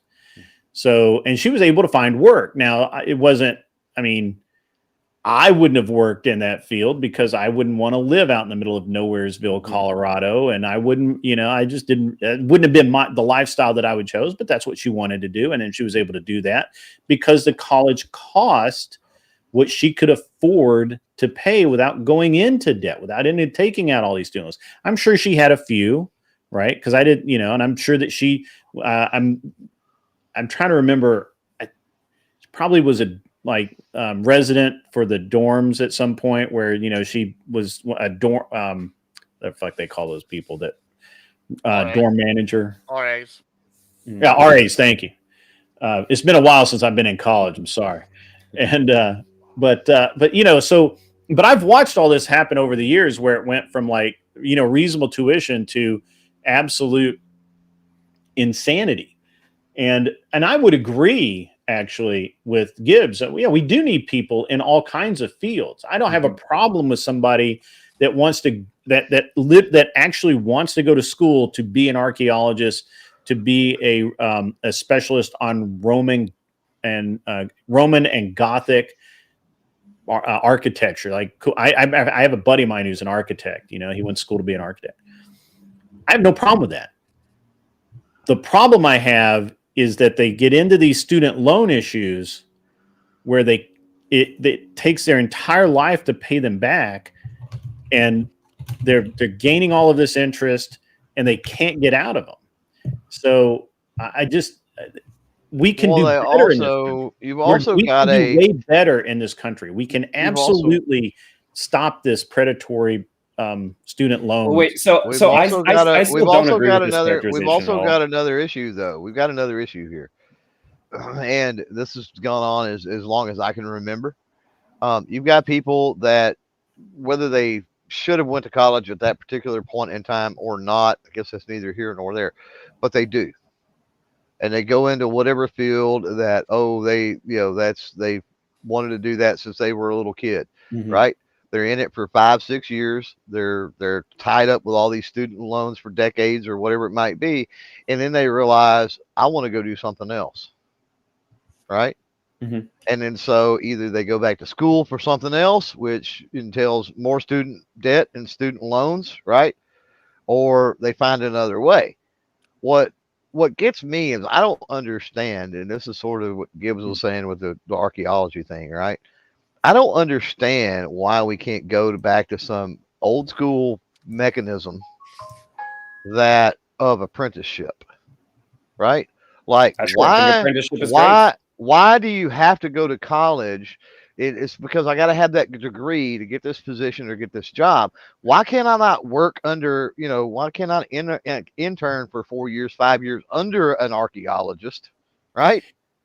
And then there's a mechanism There's a mechanism to that. I mean, So if we want to talk specifically about those type of sciences, like they have to do field work, but they also have to do class work. Right. The field work is usually sponsored and paid for by like the department or something. I don't know all the details, and I'm sure it's changed since I was in school. But so I don't. So my actual argument, Clover Tack, is that what I'm saying is certain fields there's got to be a way to make that cheap. And there are. I mean, so I have friends who are I don't want my doctor welders, to be that way. I don't want my trained doctor on the job. There's fields that you absolutely can do this in. It's more in the trades, where it's like the hands-on knowledge. You really don't need so much kind of theory. Trades, yeah, sure. But trades are some of the best paying jobs, though. Let's be honest. They are. I mean, I get a little confused when I kind of hear this, like when people say, like, hey, for me to you as a suggestion, you don't necessarily need to go to college, go into plumbing, you can make bank. That's 100% true, and anybody can take and follow that advice. But the idea that we need to undermine the functioning of like colleges, or we need to get rid of colleges because nobody's saying that. Trades. And I do think if the we're idea of college them, needs to be undermined. I think it needs to be put back to where it belongs, and that as a very specialized thing, you mean? Or I think it needs to be something that not everybody does. So here's okay. So let me pull that apart a little bit. So, sure. If there's something specialized you want to do, and say, okay, if you want to do a specialized thing, go to college, whatever, that's fine. But if you don't have the background financially to afford to go to college, you shouldn't go. I don't agree with that. I don't agree that somebody who's smart shouldn't be able to pursue either their dream just because they want to do it, and fuck yeah, this is America, or something that we need smart people in. I like where your head's at. Whoa. Funds. Whoa, you just put a qualifier on that, right? You just said that's smart. So you just put a qualifier. That's not everybody. Even everybody who are only smart. Average intelligence, should still have a shot. Average intelligence, you're still putting a qualifier on. That's not everybody. I like what you're saying, Socrates. I really do. The problem I have is that throughout history, we had that mechanism in place and that worked. And then in the mid 80s and then to the 90s, not only could you, it was the legend became that you couldn't get a good job without a college degree. That endures until today. I mean, literally today. Oh yeah. If you ask most men on the street, people will tell you that without a college degree, you just forget it. You're not going to get a good job. That's pretty accurate. I mean, if you're not in the trades. Well, even if you're okay, do you need a car? Do you need to sell cars? Do you need a college degree? I actually have no idea about that industry. No, you don't. Hold on, you don't. But that's a bad example because you don't want to pick any sales job, right? Because let's just look at my company. My company's all sales, right? Like the people that have degrees, generally. I mean, psychology probably helps. I retain them long. It doesn't matter what the degree is. It could be in underwater master degree. The people that have degrees, generally, they have higher retention at my company, right? I have like 200 employees for sales, right? And when I'm looking at that, that's fine. However, the average person on the sales team, especially in cars, if you have a 92% turnover rate, because these people can't cut it. Yeah, you might be good at sales and you might be able to make money, but 92% of people are not going to be good at that. So And then I'm of that though, I'm you asking. increase another 20% if you yeah. have a degree. You're like more likely to stay just So because you're there's- willing to like struggle through. So there's Yeah, a hidden thing it with- shows that you're willing to commit to something, but there are other Right, things that yeah. also show that. So and also, I'm not saying but there's not. There's other things that could, but college, an underrated feature of college. Okay, you can show up. socialization. You can show up. Not in socialization is a thing. You can be not such a weirdo that it gets in the way of like graduating or having some friends by the end and some connections, some some avenues to pursue careers in terms of connections. But it also shows that you can be not too hungover when you get to class and you do show up to class, that you learn a little bit. It can show that you can open a book and you can read it and you could read a syllabus and you can get your things in on time. Those are some very basic. I don't know that it shows that anymore. Of course, those are still factors, right? I mean, I had some classes I struggled with. Got distracted by social things. Didn't always show up on time or didn't always do the homework, but that was proportionate to how. But how you good had a your grade I phone got, to right? remind Well, you. didn't high school show those things as well? Not Right. Yeah. This Not is the a same wider. because you had your, hold you on, had hold on, your guys. parents waking Yeah, you the hell up, yelling at you. Hopefully, you got your parents yelling at you to get out of the house. Not get to everybody school, does. Their parents are gone to work Or before they get up, or you're just good at whatever. sports, and then you don't Or have you're to just do good the at classwork. yeah. Yeah, I and mean, like, look, if you pursue that and you which do is a good which job, is it then should be. We shouldn't have. Listen, our football athletes shouldn't have to do the other shit. they shouldn't have to know how to read. If they're gonna get me 48 points in the weekend, I don't need Well, them in hold on. class. We kind of going down a rabbit hole. I really want to focus on again. There's a lot of most jobs don't require college. Even people in the tech industry I've talked to have said they don't really care if you've got a college degree or not. And honestly, they don't actually care what it's in. It's They mixed. they care what you can prove that you can do. Sure. And they have it. They'll have like a test or something, and it doesn't matter if you got a degree or not. If you're one of those people who is so smart and disciplined that you're gonna like do a Code Academy course and and go to a company and start coding, like more power to you. That's absolutely a viable path. Sure. But what you're describing are the not like totally exceptional, but relatively exceptional people versus somebody who is going to have some pressure to show up to class, to learn the material. I don't did a believe computer that's science dynamic degree. anymore. I just don't. I don't. I'm in tech. Classes are online now. People don't. I mean, Doesn't like. matter. But shouldn't makes it even harder. people Hold on. Let me finish out this point because I really want to have this kind of deal. So this is a critical thing. Yeah. So I have a lifelong friend of mine, Dimitri, who he is the best computer guy I know. Like he doesn't read books. He reads technical manuals. Like I've never seen him read a fiction book ever, in like years, decades. But he reads he'll read the Microsoft, the big thick Microsoft book about Windows. He'll just read that fucking thing. So he's really good at it. Yeah. He went to college. He could not cut it. Like he didn't even make it past the first year. He came home. He took 6 months or so. I was in college, and I'm like, "What the fuck's wrong with you, loser?" And he comes home. He fucks around for about 3 or 4 months. He goes and takes just some computer class somewhere. It's like, I don't know, not even a full year. Learned how to build a computer. You had to know how to do that back then. Now I don't think you do. And then he went to work, and he's consistently made good money his whole life. Absolutely. And right now he's a pretty high level guy at a company. He runs their entire like server farms and all that bullshit. And I don't know. They're going to sell the company. He's going to make a bunch of money. Yeah. But no, look, and I don't look at him as exceptional, right? Like I don't look at him as like, well, he had this like gifted existence. It's just he knew how to do it. He showed up. And I'm not saying existence. I'm saying some kind of like, I don't know if it's genetic or whatever, but something about his person. You were saying to me, this is like an exceptional person I know in a sense. This guy's brilliant. Look, I'm in computer science. I've been coding that. You're not going to catch me reading through a Windows textbook. That's just right. There's people who like to like build operating systems, really low level stuff. That's never interested me. That's never held my attention.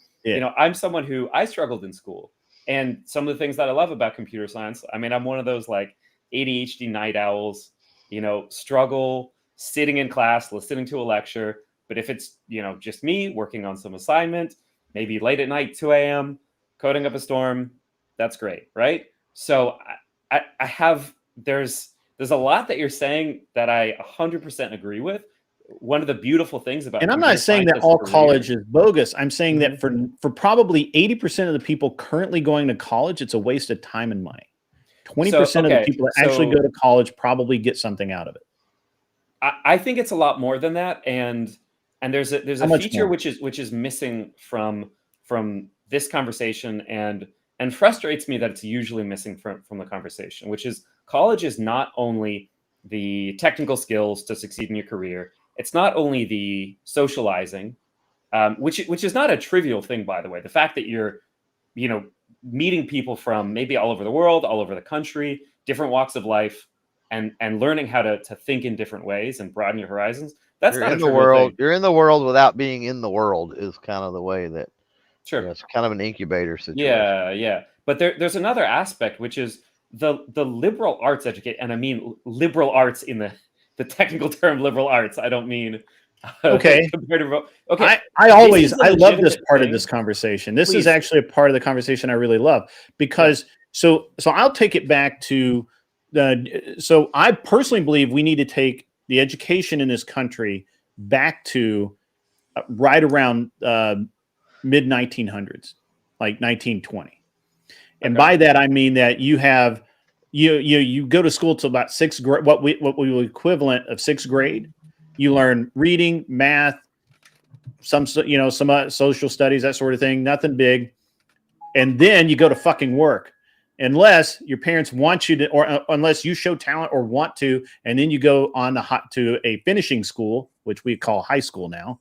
And if you do well in finishing school, then you go to college. And at every step, you decide, you as a human, you're not pushed by your parents unless they want to push you. You're not pushed by the government. You do it on your own merit and your own choices.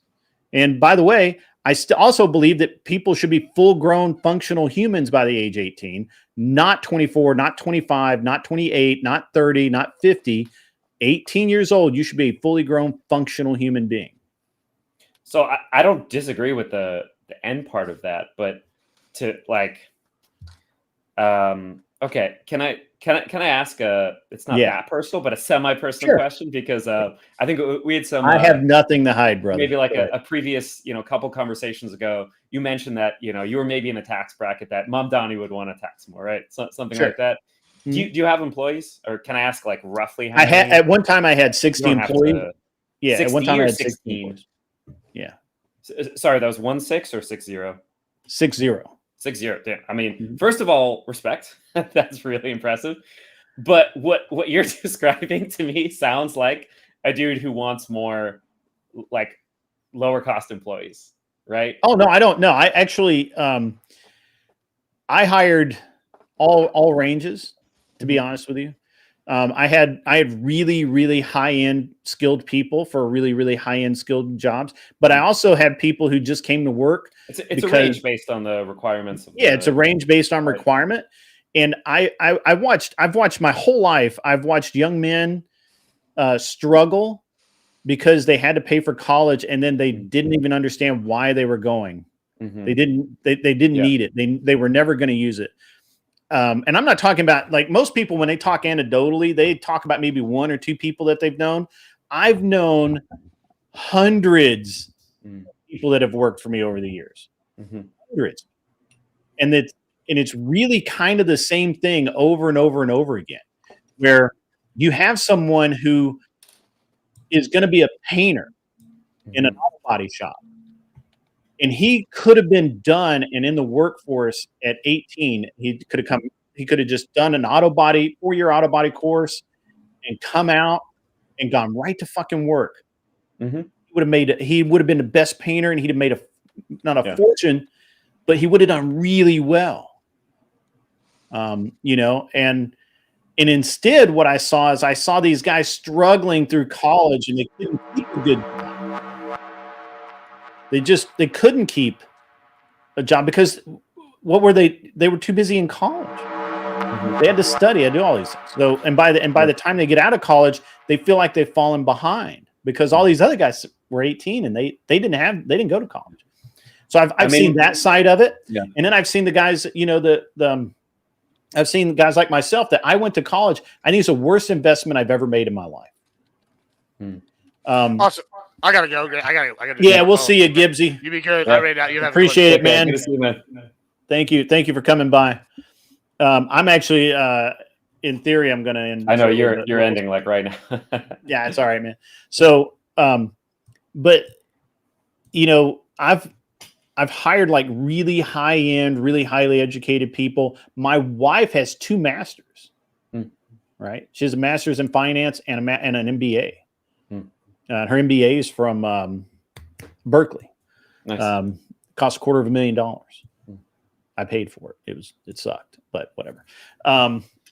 But so I certainly believe in higher education, but I only believe in higher education when it's like, this is what that person wants to do. This is what they're put on the planet to do.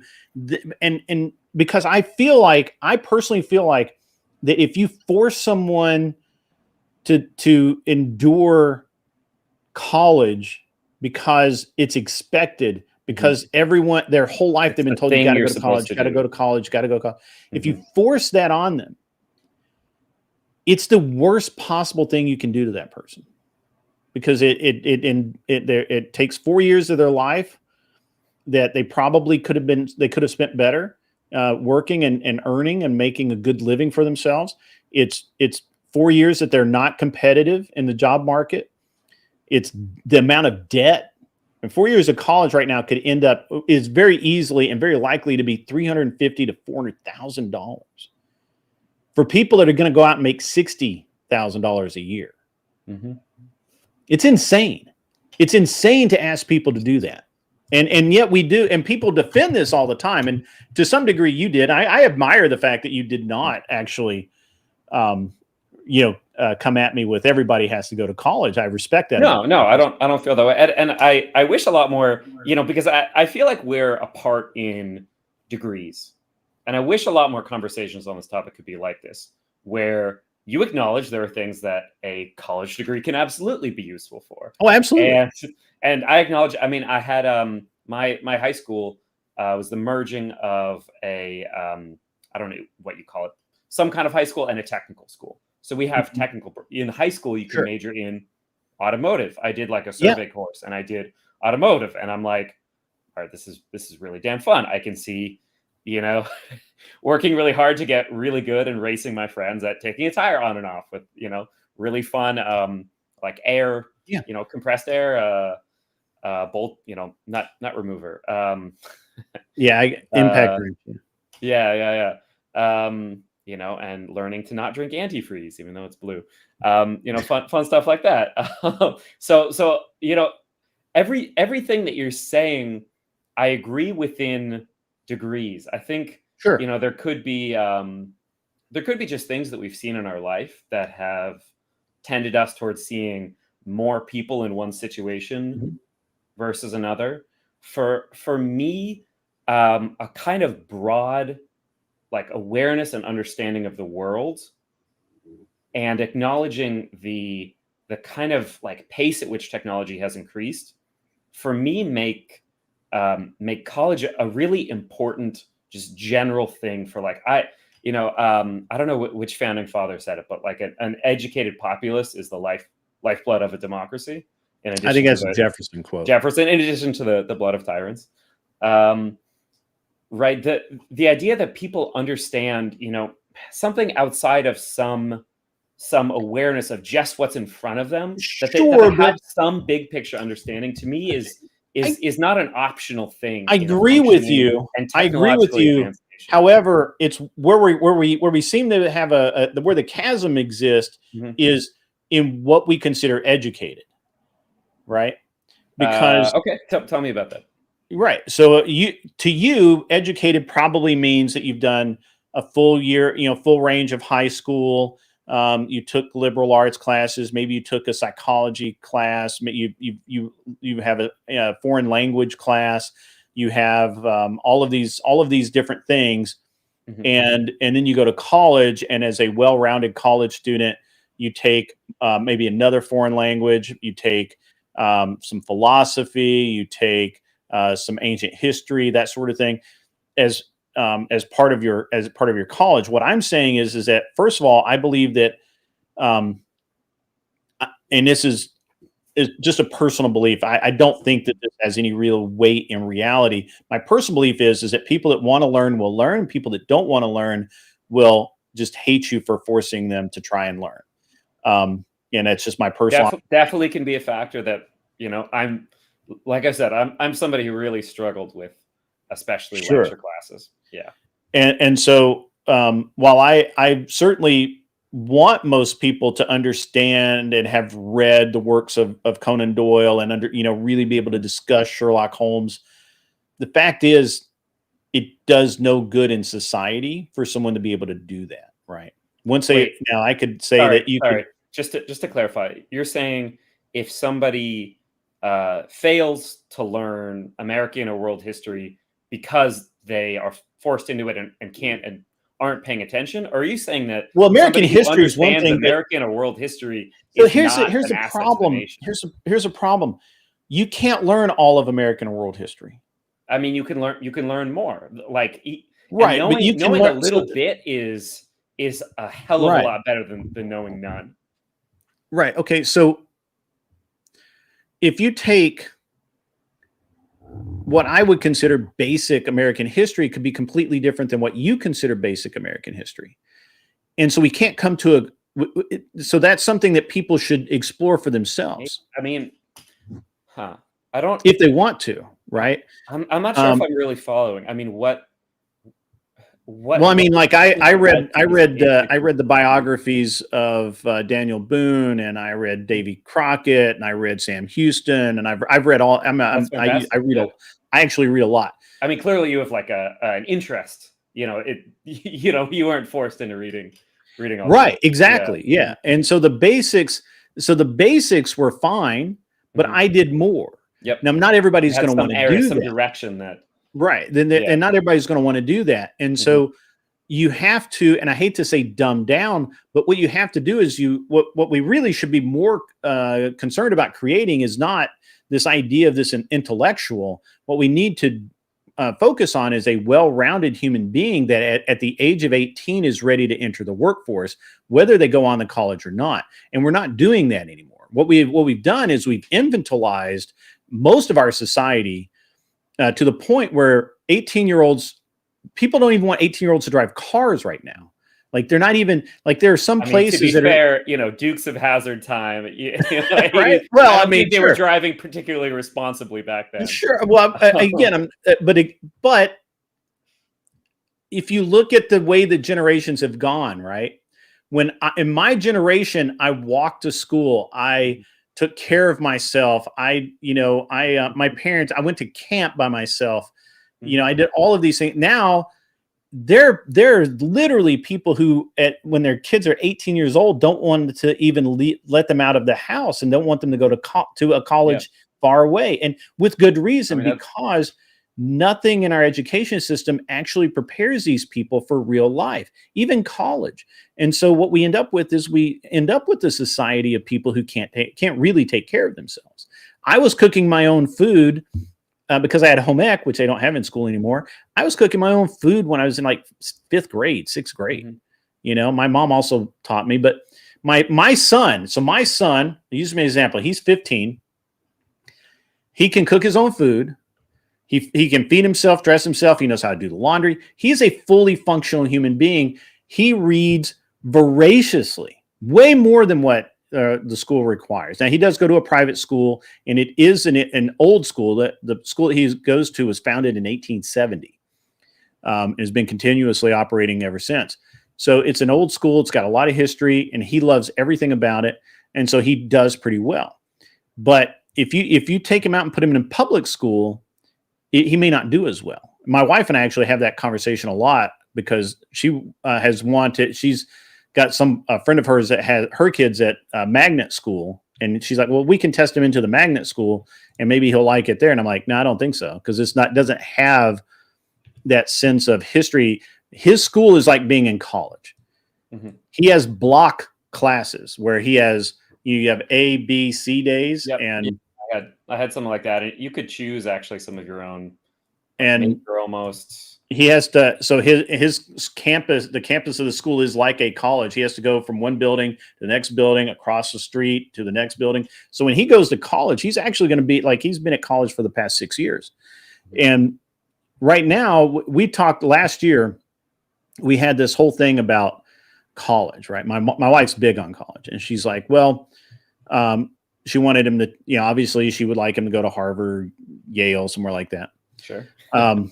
And so, we started talking to him about it, and he started talking about, and obviously he's smart enough. He looked up what it costs, all that. And so he started talking a lot about going into the military. I'm like, why? What's with all of this? Mom's worried about this. What's up? And he said, well, I got to go to college, and I don't want to be a burden to you guys, and I don't want a bunch of student loans. So his plan was to go into the military, get the GI Bill, and go into and pay for his own school. And so the military, sometimes does not pay out for that. Yeah. So he has since changed his plan, because we went and visited West Point, and now his whole goal, his whole focus is going to West Point. And because then college is both worlds. At that point, college is not only paid for, but he gets paid to be there. Sure. Yeah. Yeah. So, and that's his whole focus. Everything he does every day is, I want to go to West Point. I want to do, which is good, because I think it's good for a young man to have a focus, right? And be able to see the long game, right? And plan. Yeah, it's going to suck for the next 2 years, but I get to go, or 3 years. I get to go to West Point, which I don't have to pay for, and I get this great education and this great degree.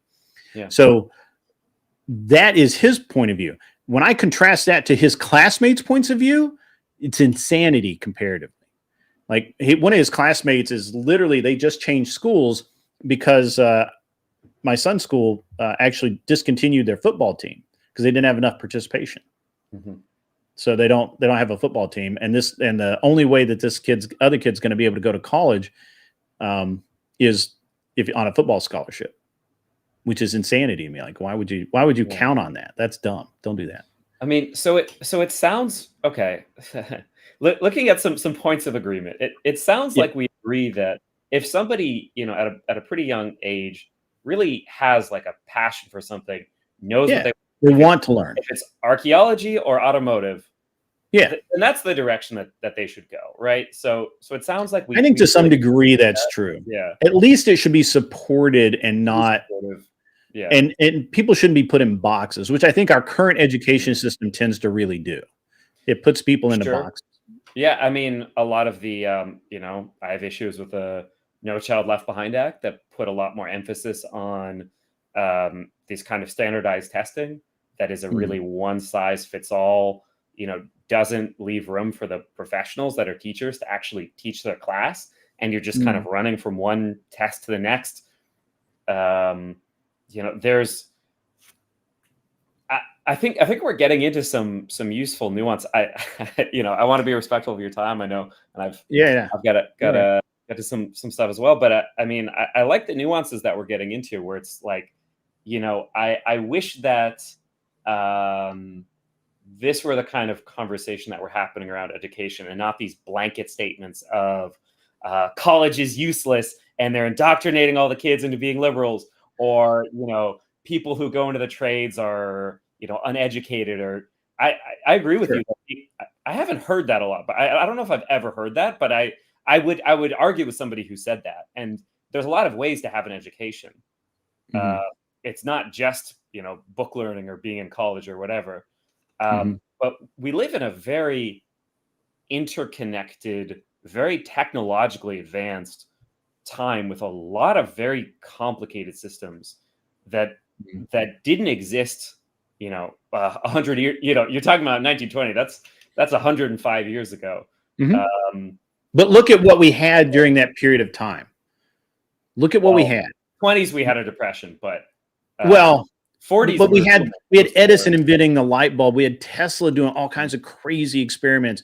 You had magnificent works of music. You had possibly the greatest, the greatest mechanical age that or leaps forward in mechanical engineering and that sort of thing in the from about let's say we can go 1900 to 1930. Well, I could use that. Because you have the Wright brothers, you have all of these people who are doing things, and the commonality is that most of them were doing it on their own. And you have the way the school system worked. Sure, did it advantage people that had money or had a lifestyle that allowed them to send their kids to college, or were white or were Christian or. Of course. Well, I think I would have to go back and look, but I believe Harvard, what you're talking about, they had a quota for Jews, right? Right. Only recently they had a quota for Asians, so it was for a somewhat different reason, though, right. to be entirely fair. Sure. Right. But so I'm not saying it was the greatest generation in that regard, but in the actual education.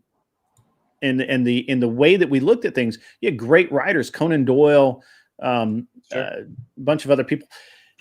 This was a time when people that could be excellent were allowed to be excellent, and it didn't matter if they came from nothing. John Deere came from nothing. So, look, I really want to find points of agreement, but I don't understand how you can say that people who wanted to succeed could succeed more then than now, back when people who were poor or not the right color or not the right religion. Booker T. Hey, hold on. No, that's absolutely wrong. That's absolutely. I've never heard. I rarely hear people get this wrong. You ever heard of Black Wall Street? There was segregation for sure.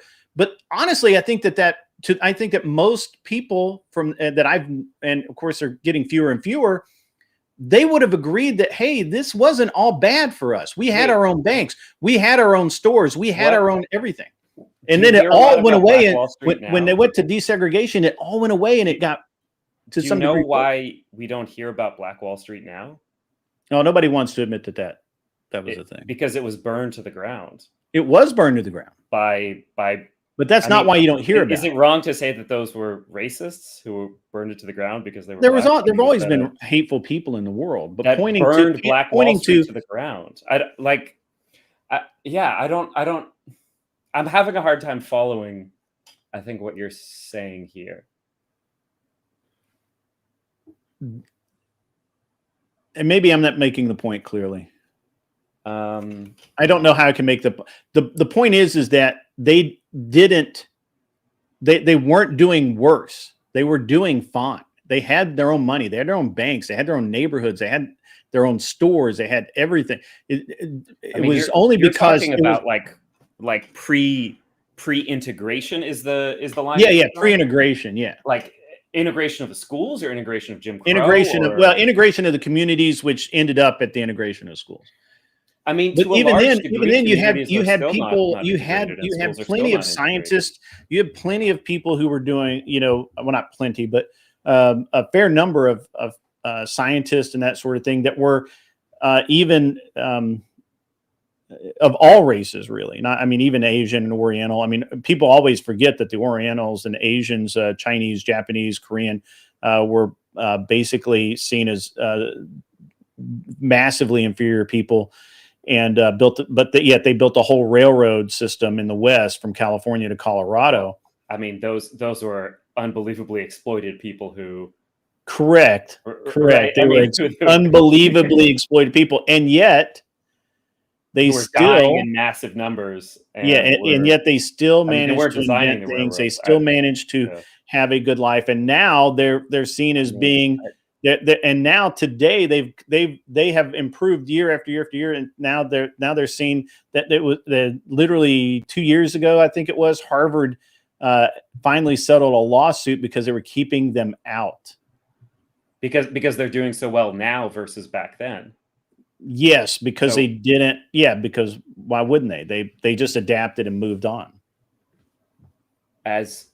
So I feel like I've had enough conversations that I think I can read between the lines and maybe guess what point you're making, which is that, like, I mean, if you want, I can say it, which is that I don't care. Which is that like Asian people moved on from being discriminated against and Black people haven't. I don't think they moved on. I would disagree with them moving on. I think that historically, like, I don't, obviously a lot of these people have passed on. I can't say that I know this person because they're no longer here, but I mean, I knew people that were in the internment camps, right? Yeah. Right. They did not hold it. Those people did not hold it against the United States. Sure. I mean, understood some why do, that some happened. don't, but there were reparations paid for that. To some degree.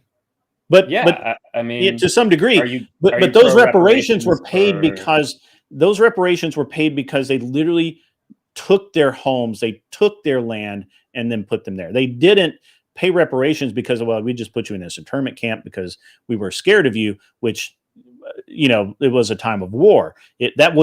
That's not drawing reparations between people who were brought over to be slaves and people who were interned because of a war. That's not a direct correlation that anyone could make. There's different reasons, of course, that those happen and different motivations. But again, even the people that weren't really paid reparations, who were, basically, the equivalent of a dishwasher, and went to an internment camp, and they came out with basically what they came in with. The ones that the few people I knew didn't hold any ill will, right? They didn't teach their children to hold ill will, but what they did do is they say, we're going to be better. Our lives are going to be better. And they made their kids focus in school. They made their kids, to some degree, and in modernity, we would say that was, they were very hard on their kids, right? And, sure. And, but they came from a place, they came from one place and went to the next. And now again, Harvard literally had a secret policy for a couple of decades about letting Asians in. So, but at any rate, I mean, I think that we're getting a little free ranging in the topic. Sure. But, yeah, I mean, which is fine. I like discussing all of this stuff. This has been great. I like intellectual and even discussions. So yeah, I mean, I also like the look of wonderment in your eyes when you're like, wait, I've never thought about that. That's awesome. No. I've had all of these conversations lots and lots of times before. Oh, good. I've had debates on reparations, or I mean, yeah, I mean, there's a lot of places that could go. I mean, for me, I think it makes sense to do reparations for things that we did wrong. And when I say me, I mean like the nation. I don't mean like, like me as a white person or something like that. Just so you don't misunderstand. No, I get you. Let me ask you a question. Do you think what do you think the true value of education is? Education sets you free. I can quantify. In what way, though? In what way, though? So, I mean, if you ask me as somebody who's, sure. I want your personal opinion. A hell of a lot of education, right? So I have an undergrad degree in physics and computer science, and I did astrophysics research in my undergrad, and then I worked at a big genetic sequencing center. Oh, nice. Went into cancer research, went into biotech, went back for a PhD to do. Oh, you're highly trained to be highly trained. Yeah, and I'm someone who's always been interested in pursuing, whatever types of knowledge are interesting to me. Like I said, reading a textbook about operating systems, not so much. but understanding how to do science effectively, yes, and how to You're a kind of nuts and dig bolts through guy. the then. noise. Less theory, more nuts and bolts. Yeah, absolutely. You know, when I was doing physics in undergrad, I was struggling in a lot of the classes. Then we got more into the labs where it's a little bit more hands-on, it's a little bit more tangible, and that's where it started to really take off for me. So I like knowledge that I can use. I mean, I'm a very I agree with that. I'm interested in theoretical things, but only when they can be practical. I'm pretty grounded in that way. Yeah, and I like that. I like that. education- Let me. here, I'll give you my. I'll give you my definition. Wait. Well, let me finish put a up. couple Go of things forward. So, education is the difference between absorbing noise and filtering noise when you're doing your own research. Doing your own research. This is a phrase that's been, become pretty common in the last, I don't know, 10 years, maybe 20 years, maybe it's probably been around as a concept, but like right now, it's kind of in its boom. When I see people in general doing their own research, it means they go on YouTube or Google and they type the answer they want to find, and they find a few sources that regurgitate what they want to see back at them. This is 99% of the time when I talk to people who do their own research that don't have some deep kind of background in research. And research can come from history, being able to critically read sources, from science, being able to analyze data and critically read sources.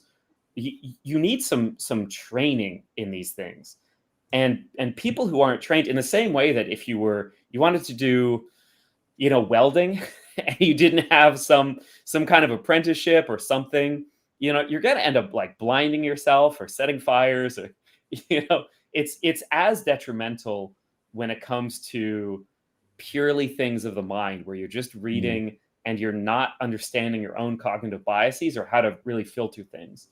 So the education makes the difference between really being able to interact with written words from other people in a critical way much more often. There's some people who are going to have an intuitive sense, oh, this is bullshit, or they're going to have a good sense of themselves. Oh, I might be prone to this kind of bias. I like to see things that agree with my standpoint, so I might be biased. But most people, you need to learn that. Even scientists, we need to keep reminding ourselves, keep reminding each other. This is why peer review exists, because confirmation bias is a real thing, and you need some cold water, at regular intervals. Yeah. So I think that education to me is actually, I don't believe it is freedom. I believe it's responsibility. And I think once you have that responsibility, you're trapped by it, because now idiots that are uneducated get a pass because they don't know. They don't know how bad they are. They don't understand how ruined their life may be. I think those are the freest people on the planet. But for most people, education actually forces you to, in a lot of ways, to acknowledge reality. And the problem with that is most people do not want to be shackled. They enjoy escapism. And this is why I believe that our education system, the United States education system, is failing, because we don't acknowledge the fact that nobody really wants to be educated. Very few people want to be educated. People want to live in a reality, and as a matter of fact, given in an alternate reality, and given the opportunity, you can very well see that in the number of people who will literally doom scroll for hours rather than do homework, or will sit there and play a video game for 3 or 4 hours rather than crack open a book. And so actual education, I think, it's a trap. It's a burden. It's a responsibility.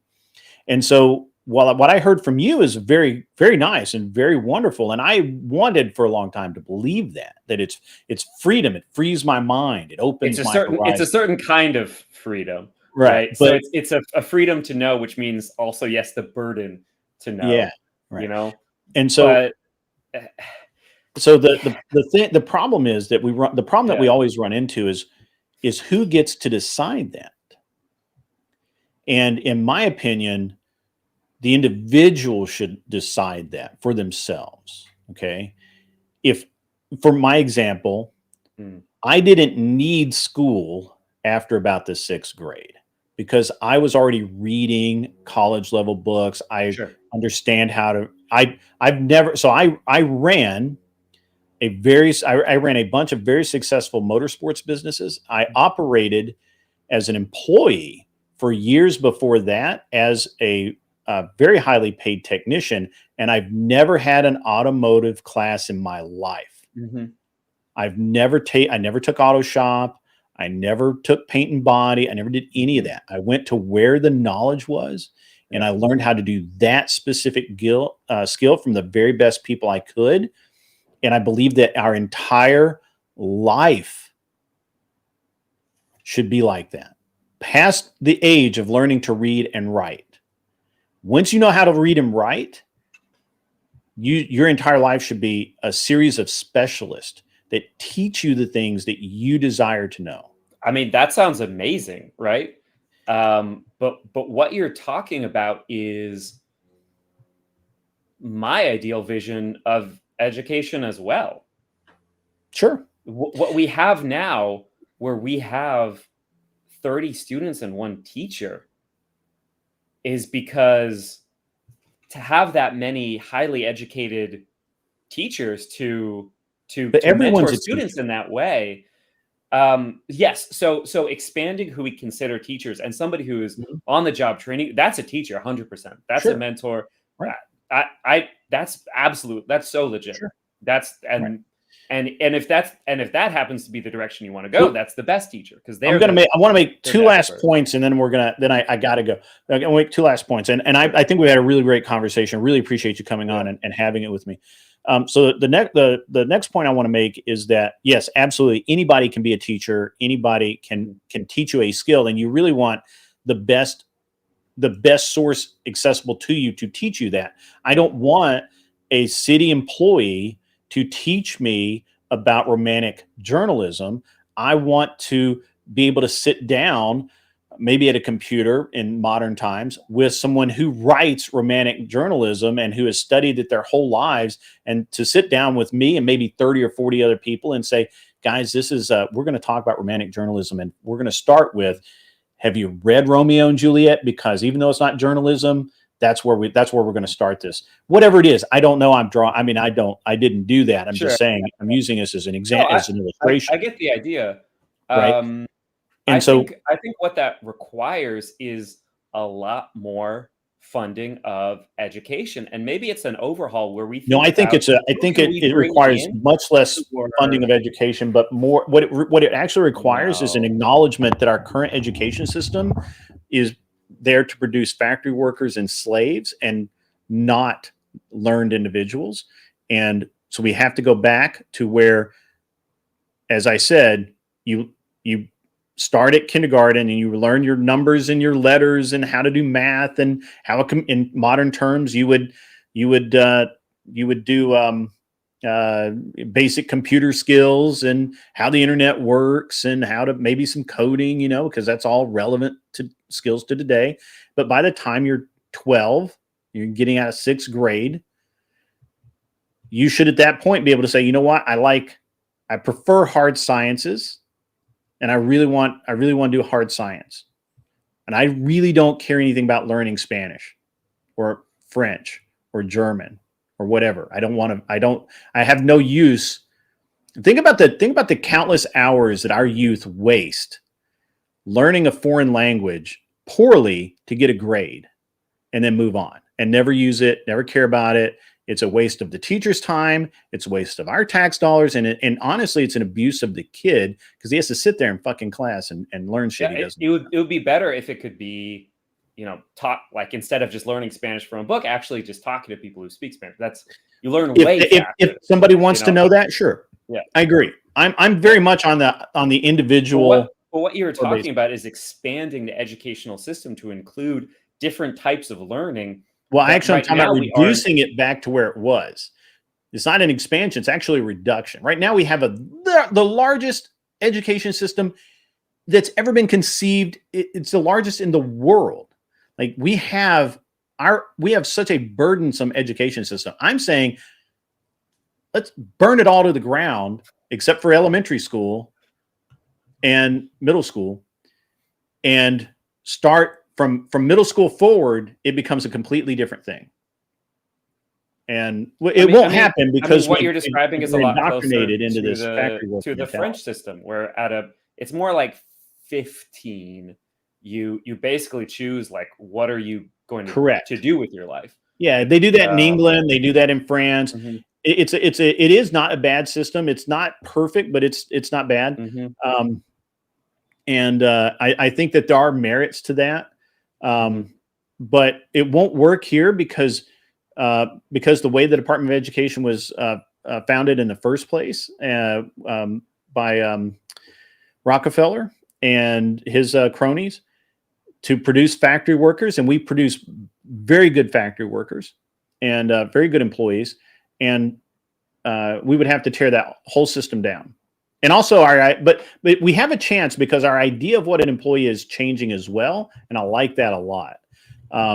So I really I like this. I like this, and I like the fact that we're disagreeing, but we're disagreeing on fine points, which is really good. I mean, these are head and shoulders above the typical kind of talking points of well, good. These kind of back and forth. But yeah, I got to and it gets us to some things. I stuck around because this is very engaging. Yeah. So I have one last thing. I kind of lost it into this when we got into that last discussion there. Let me see if I can just quickly remember it. If not, we'll do it another time. I've lost. I'm sorry. I got lost in that one thing there, and then we just kind of. No, it's fine. If you think of it in the middle of the night, feel free to message me on Discord, and it can be the first thing we. Yeah, absolutely. It's been a good talk. What do you think about not the trade schools? That's not what I was thinking about. Man, I wish I could remember because it was such a good. It would have been the perfect kind of cap. I said I had two things. We got to one of them, then I lost the second one. But that's okay. It's been a really good discussion. I really appreciate it. If you have, and I know that you're busy. I'm busy. We're all busy. But yeah. What do you think about teaching like financial literacy and all of that early in school? What money is? Yeah, I mean, I think there's pros and cons. So I think, as much as I would hate to waste kind of school time that you're learning some really critical basic things, learning to watch out for like credit card scams, could pay some dividends. I can see some ideas with that. It would be really painful to me for us to waste school time talking about, how to do taxes when we could just not have what's the company that's making us have awful tax policy, TurboTax. We could just have like a tax system like it is in other countries where they just send you a bill and you pay it instead of you paying it and they're like, oh, we don't know how much you owe unless you do it wrong, in which case you get fucked, right? Well, like there's no reason that we need to be calculating that. They know, just fucking bill me, okay? Like, so as much as right now that is a hassle, that it would be like, I can see some merit in teaching a little bit about that in school. It just doesn't need to be a problem. We shouldn't have a company making us have to do their job for us plus that's just a stupid system that just doesn't need to exist, period. Okay. When it comes to kind of like macroeconomics of like how do our financial systems overall work, I think tied into like a history class of where did this come from. I've learned even more recently, because I didn't learn this in school, about how our kind of system of like the situation that we all decry now of goods are manufactured in other places, they're not built in the US anymore. That's the system that we set up post-war, where they hold our monetary supply, they manufacture things, and we buy cheap goods.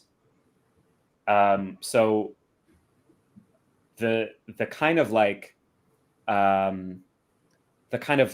Trump idea of overturning that system, we can overturn it or not, but it's a system that we created, and we do need to recognize this wasn't something that was forced upon us. Globalization isn't something that was done to this. This was a move that we made because we said we want to do like advanced, like drug development, rocketry, cool stuff like that, and develop software and not be manufacturing, cheap lead toys for kids to play with. That's something that we want done. We want to buy some cheap TVs from overseas, and we want to build some cool software. That was a decision that we made. It wasn't something that's forced upon us. So financial literacy as it relates to kind of like world systems and history, I think that's fascinating. And I think that would be great. But at the same time, people say stuff like, oh, I had to learn math in school. I wish I knew how to do my taxes. It's like, well, you could apply what you learned and, really get ahead. Or it's like, oh, I didn't need to use algebra. It's like, well, what are tax equations? Those are algebra, right? Yeah. It's an interesting thing, right? Having gone through, I've done all of the various things that a lot of what I talk about, I've done it, or I've watched it happen. And that's why I feel like that I think there's a real disconnect between what people think the education system is and what they think it ought to be, and what the reality of what's needed is. There's a lot tied into it, because it's like, what do you think is important to know about the world? That's what everybody sees when they look at education. And what does one person think versus what does another person think? It will depend on their worldview, their perspective, what kind of things they think are important. So I feel I like understand why it's contentious. I feel like one of the real issues that we have is that most people are content to allow the government to tell them what they need to know, what their kid needs to learn, what their kid needs to be able to do, and what the so-called standard is. And I think it's impossible to have a standard of education because people are just so different, and life paths and choices are so different. And I honestly have to wonder sometimes, having looked at people that have worked for me, if they had had a basic, a very basic education, and then went to a trade school or went to some kind of advanced, skill building school or something like that, if they wouldn't have done way better and had a way different outcome in life, right? Because they wouldn't have felt like they were failing in school, or they weren't capable of doing school. And then,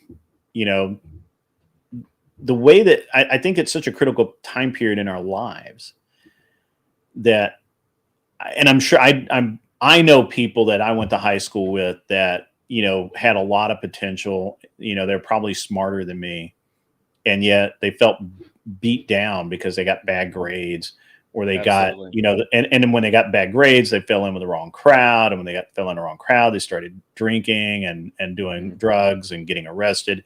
And their whole life is kind of diverted by this demand upon them that they don't care anything about. Right. Yeah. And so I have to wonder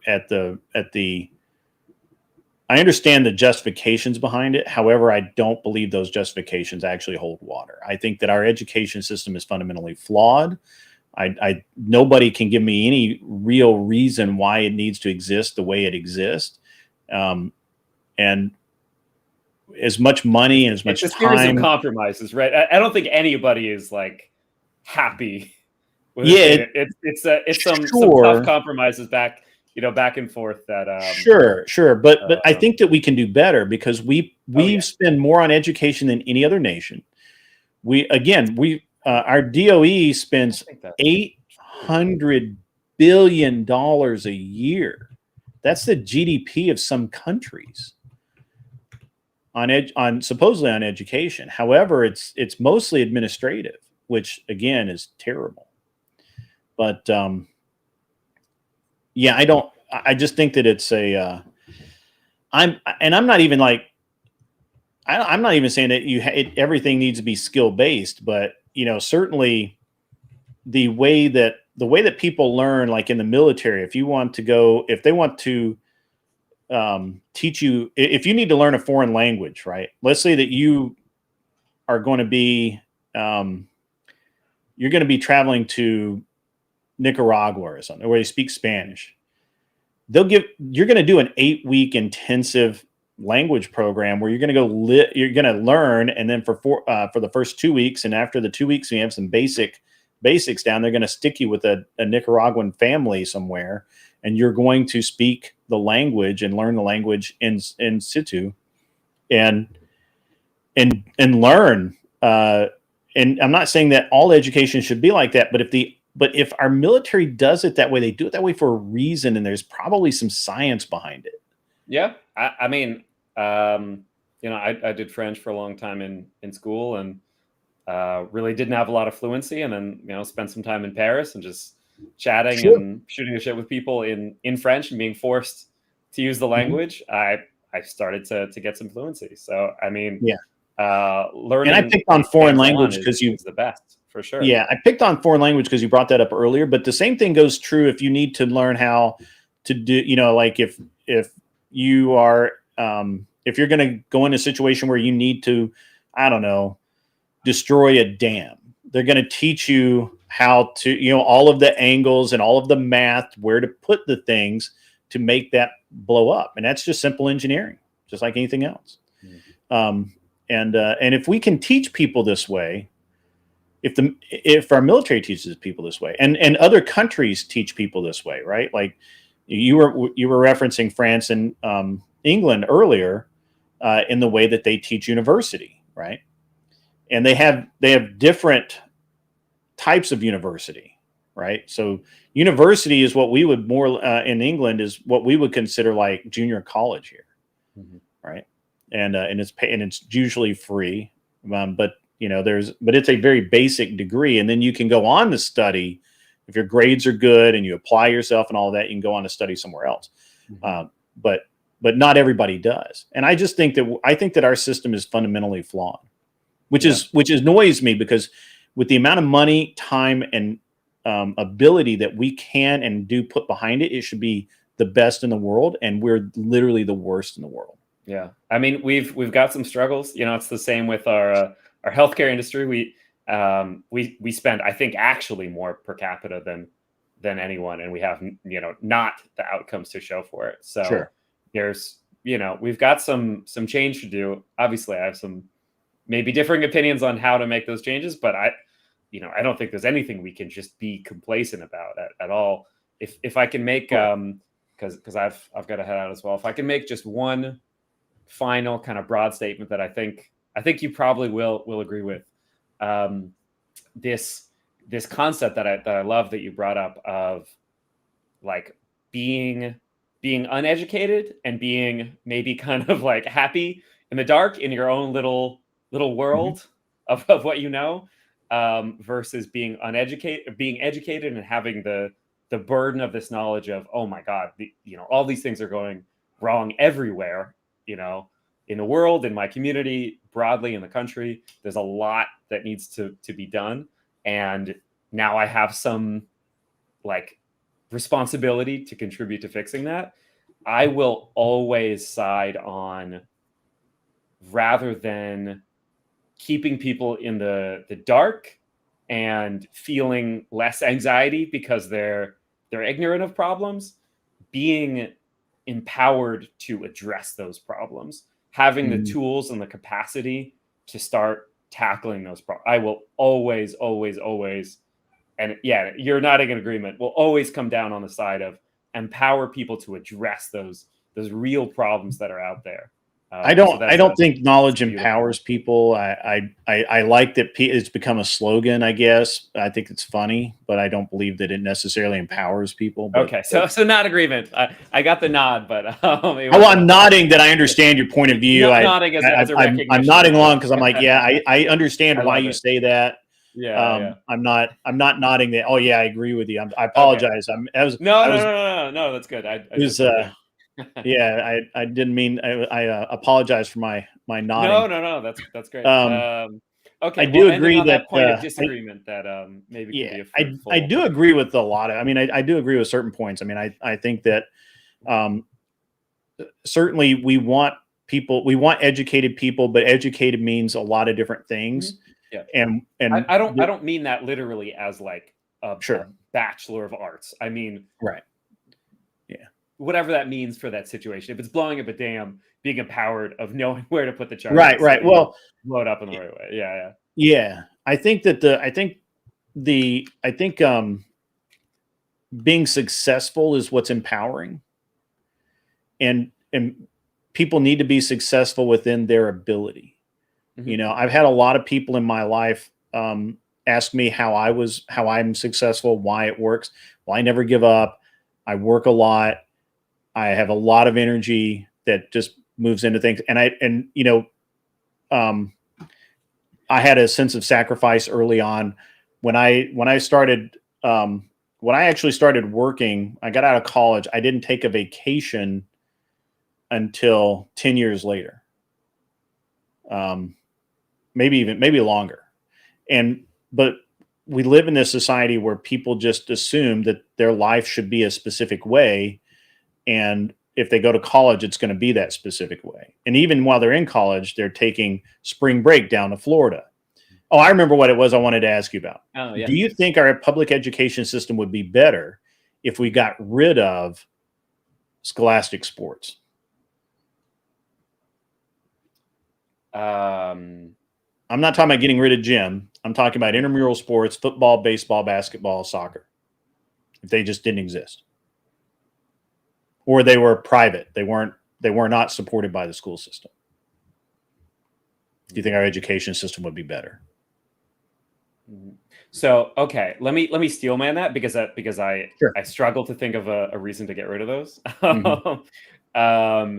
You know, there could be an emphasis on schools becoming, you know, basically sports arenas rather than mm-hmm. educational institutions. Mm-hmm. Maybe that's a drawback, mm-hmm. but no, I think sports are great. I did soccer. At some point I switched to Taekwondo because having practice every single day, showing up at home sweaty and exhausted and having to do homework, I couldn't keep going through it.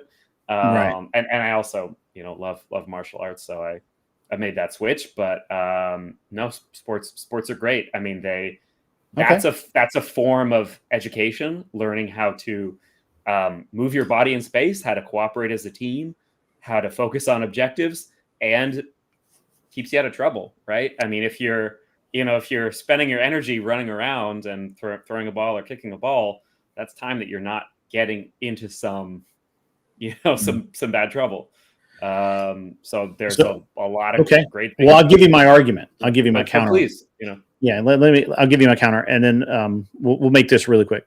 So my counter is that too much of DOE, Department of Education budgets are spent supporting intramural sports. I have no problem with private sports teams or anything like that. In the same way that I think that Boy Scouts and other programs, and my son is my son did Krav Maga. Now we're looking for something else for him to do. In the same way that I support those, and he does those in his free time, and those only get done when he is doing well with his schoolwork. I feel like all school sports should be that way. I don't believe that schools should have sports teams. I think they're a drain on the school overall. I don't see any positive influence at all. As a matter of fact, we have a massive history of athletes bullying other students. We have a massive, a growing awareness. I shouldn't say massive, a growing awareness of life-altering injuries in scholastic CTE sports from football, yeah, and that's a big deal. which ruins young men's and young women's lives and affects them. So it would be better, in my opinion, to just not have those. Now, if you want your kid to play football, there can be a football league. You could have a city football league. You have whatever. But I don't see any positive bearing on education. While certainly I will agree that physical fitness, things that build actual skills, archery, taekwondo, volleyball, maybe, I don't know. Volleyball is probably not a good example, but things of, things that are, that do build some skills and, obviously are individual, not team, because I don't know if you know this, but being captain of the football team does not qualify you to run a Fortune 500 company. And so that's useless in society. So I don't have such strong feelings on a lot of this because I really, I know. I didn't go kind of far, far in the sports, I was never considering maybe getting a sports scholarship. I wasn't talented at soccer, and I was fine, but I wasn't talented. My biggest, and to be fair, my biggest objection to high school sports is the drain on the school resources. It interferes with studies because the time that those children should be spent in their studies and socializing with their parents and friends in their neighborhood is spent practicing with the same 10 dudes year after year. And the risk of life-altering sports injuries. Those are my three main objections. Everything else is just kind of like I'm just nitpicking points. Yeah, I mean, soccer is a little bit lower than football because you're heading the ball. Definitely can be an issue. There are people crashing into each other. It's not the same kind of like CTE. Yeah, well, as football. I think it's on like a 1-to-5 or 1-to-8 ratio where some kid gets a bad slide tackle and tears his knee up for life versus, it's a much higher percentage in football and even basketball where people will get tackled or,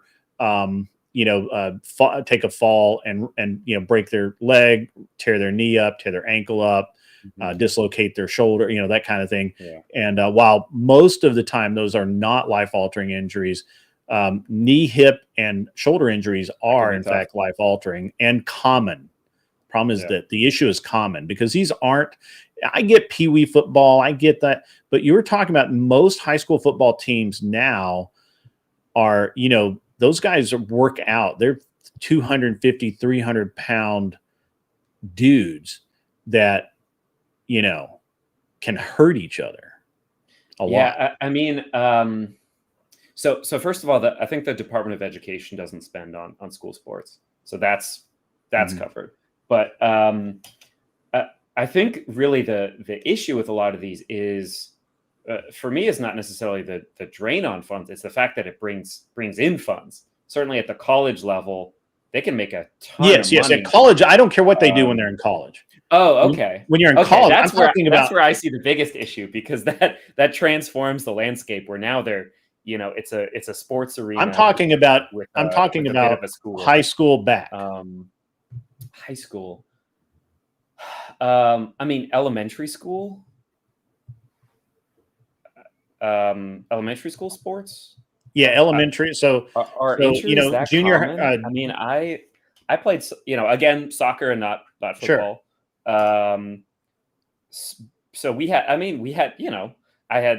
I think everybody has one person on the team who is kind of getting injured every game somehow, and you feel bad for them, but you're also like somehow shake it off. Somehow it's not even shake it off. It's just somehow you're getting injured every game. It's interesting, but middle school is probably okay. They're not as likely, but once I got worst injured in dodgeball. Where I looked behind me to make sure there was no one around me. Somebody threw a ball. I dodged to the left and I tripped over them and landed on my elbow. And I'm like, how does this even happen? On the squishy gym floor. Yeah, and I did not play. I didn't play high school sports. I played basketball. I never got hurt. I feel you get like ankle and maybe knee stuff. I knew people that got like seriously hurt. I just never did. Right. Like people tearing up knees and shoulders and elbows and all that kind of thing from taking falls or, people landing on them or whatever, whatever. But I mean, look, you can do or not do sports. Your parents can, push, they could push you into private sports. They could push you. My problem is at the school. The problem is with the schools doing it. Like, again, if your parents want you to be on a sports team, there can be a private team for just like, what was it? Pee-wee football or whatever. That could just continue on. Like, I have no problem with if you want your kids to play sports, that's fine. But I would rather people be athletic in you could take gym. I have no problem with whatever gym class and I know we did like archery, we did tennis, we did some other things which were sports and kept us active, but we weren't tackling each other. We're trying to kill anybody. But it's just my point of view. I don't know. So, I mean, can I ask? This is kind of based on like you want kids to have more agency in what they're doing, because your son is talking about West Point. He's 18 or 17 or he's 15. He's 15. Okay. I mean, and he's talking about going to West Point, and going into the military, which I don't know statistically, but he'll be an adult by then.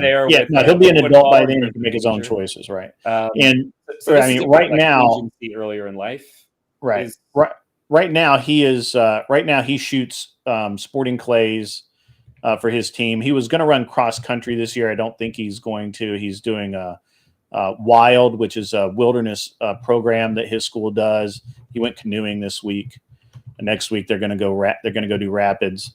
So they do an outdoor physical activity every week. So I think that again. My real issue, I don't have a problem with people outside of. I'm talking about high school back, right? Just like I don't think that a school. Well, all right. So look, if we want to, I'll go to the maximum. If a school has a football team, it should also be required to have a rifle and pistol shooting team. Okay. Why is that? Lay that out. Because if you can do a sport where you can have a life-injuring injury, you should a life-altering injury, then just go full. Because shooting sports are safer than football. I mean, I get the kind of like tongue-in-cheek point that you're making. I don't know if that's really like It is kind of a tongue-in-cheek point, but the reality is that my son shoots on the sporting clays team. They've never had anybody get injured. Sure. Never. No, I mean, and yet, I mean, you're not going to find me just like just because I'm lefty, right. So there's the saying like, if you go from liberal to lefty, you get your guns back. Right. That's the saying. Right. So, I mean, I didn't grow up around, guns. I grew up in like a, you're coming into debate con, right? City. When is that? November the 15th and 16th, but come early because I'm having a big party Friday, the 14th. And we're doing a live stream event. We're going to have some debates. It's rad. And if you stay Monday, we'll go shooting. Oh, that sounds sick. Yeah. It's in Nashville. I might be. It's in Nashville. It's easy for you. Don't worry about it. It's easy. If I can make it, that sounds great. But I have shotguns. I can see the appeal is actually my my friend's bachelor party. Not to brag, I play a lot of first person shooters, a lot of video games. My first shot ever with a gun, bullseye. There you go. My wife did the same thing. My wife actually shot a match with me one time, and she shot more alphas than I did. Nice. I don't even know what that means. Alphas are they're high. It's a good score. It's whatever the highest scoring is. Yeah. I mean, I shot an AK. That was definitely tougher than an AR. Yeah. Shooting an AR, I gotta say, it didn't really change my perspective, but it deepened my perspective, which is okay. So for clarity, it was a 22 AR. It wasn't, it was low caliber, but I was like, this feels wrong. It should not be this easy to this accurately put this thing over there. Like shooting a pistol where you're, there's a little bit of some trigger pull, you're lining up some sights. It's a little bit meditative, honestly. Like, slowing your breath. I was trying to shoot in between heartbeats, everything I've seen on TV, whatever. And it was working. But shooting an AR, I was like, this should not be point and click for something this powerful. Like I can see why,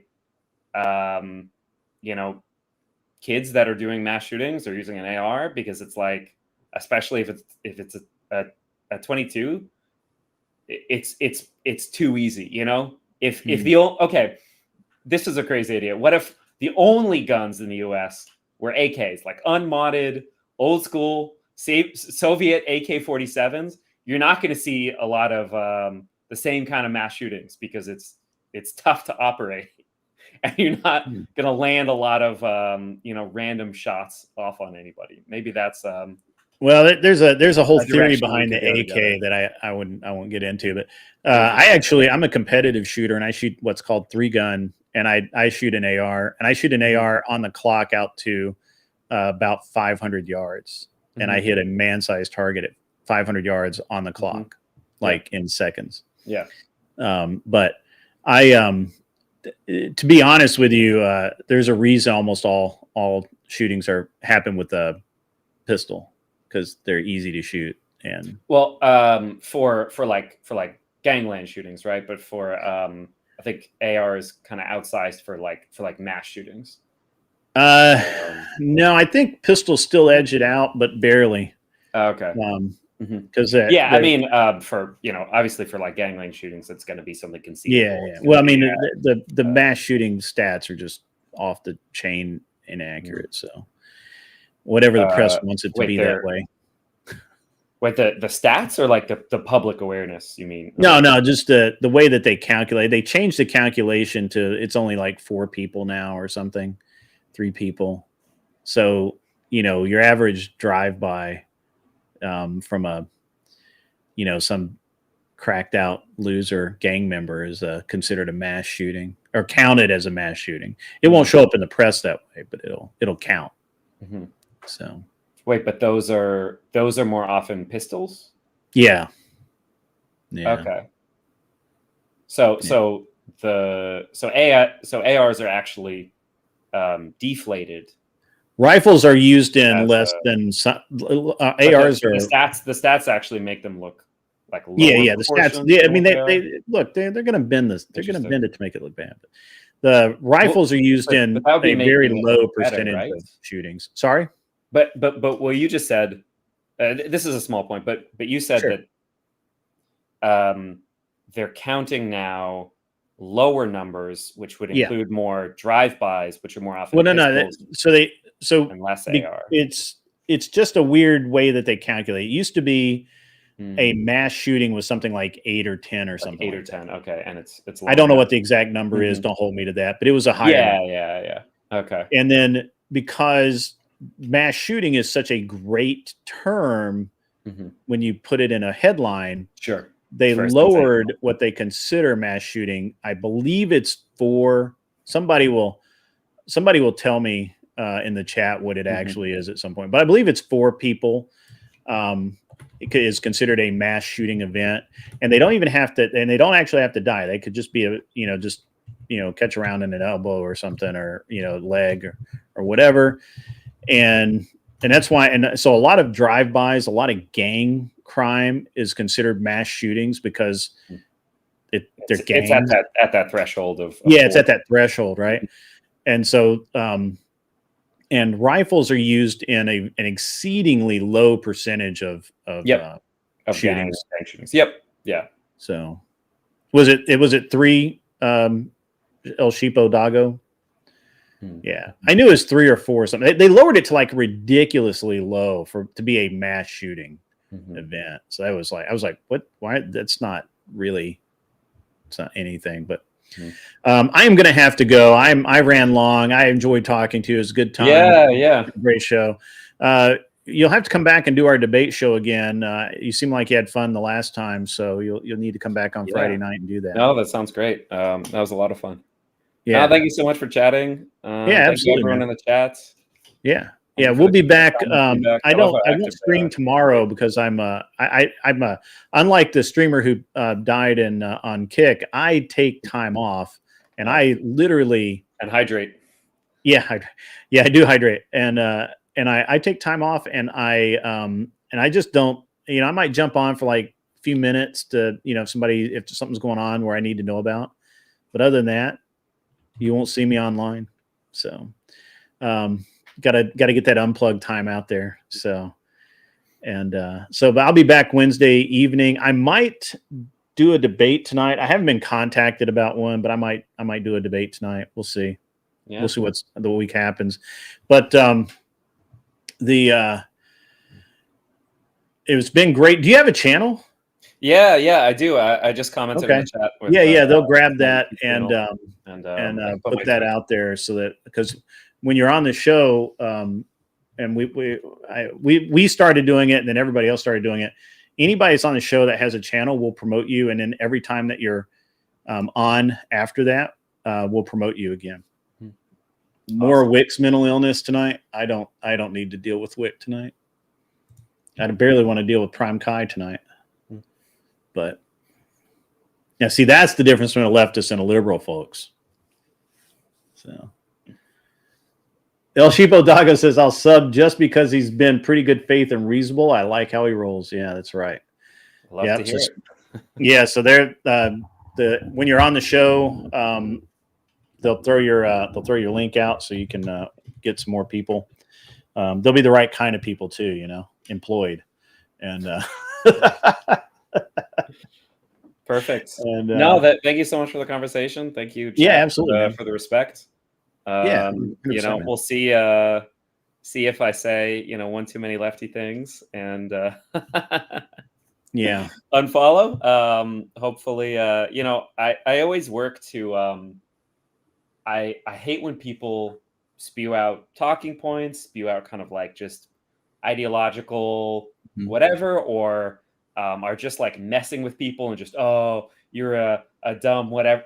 I hate that stuff. So I work really hard to present what I'm saying in as kind of straightforward and factual and just saying what I mean rather than, this is my side, whatever. I'm in that same boat, and I understand it. Sometimes people get things wrong, right? Like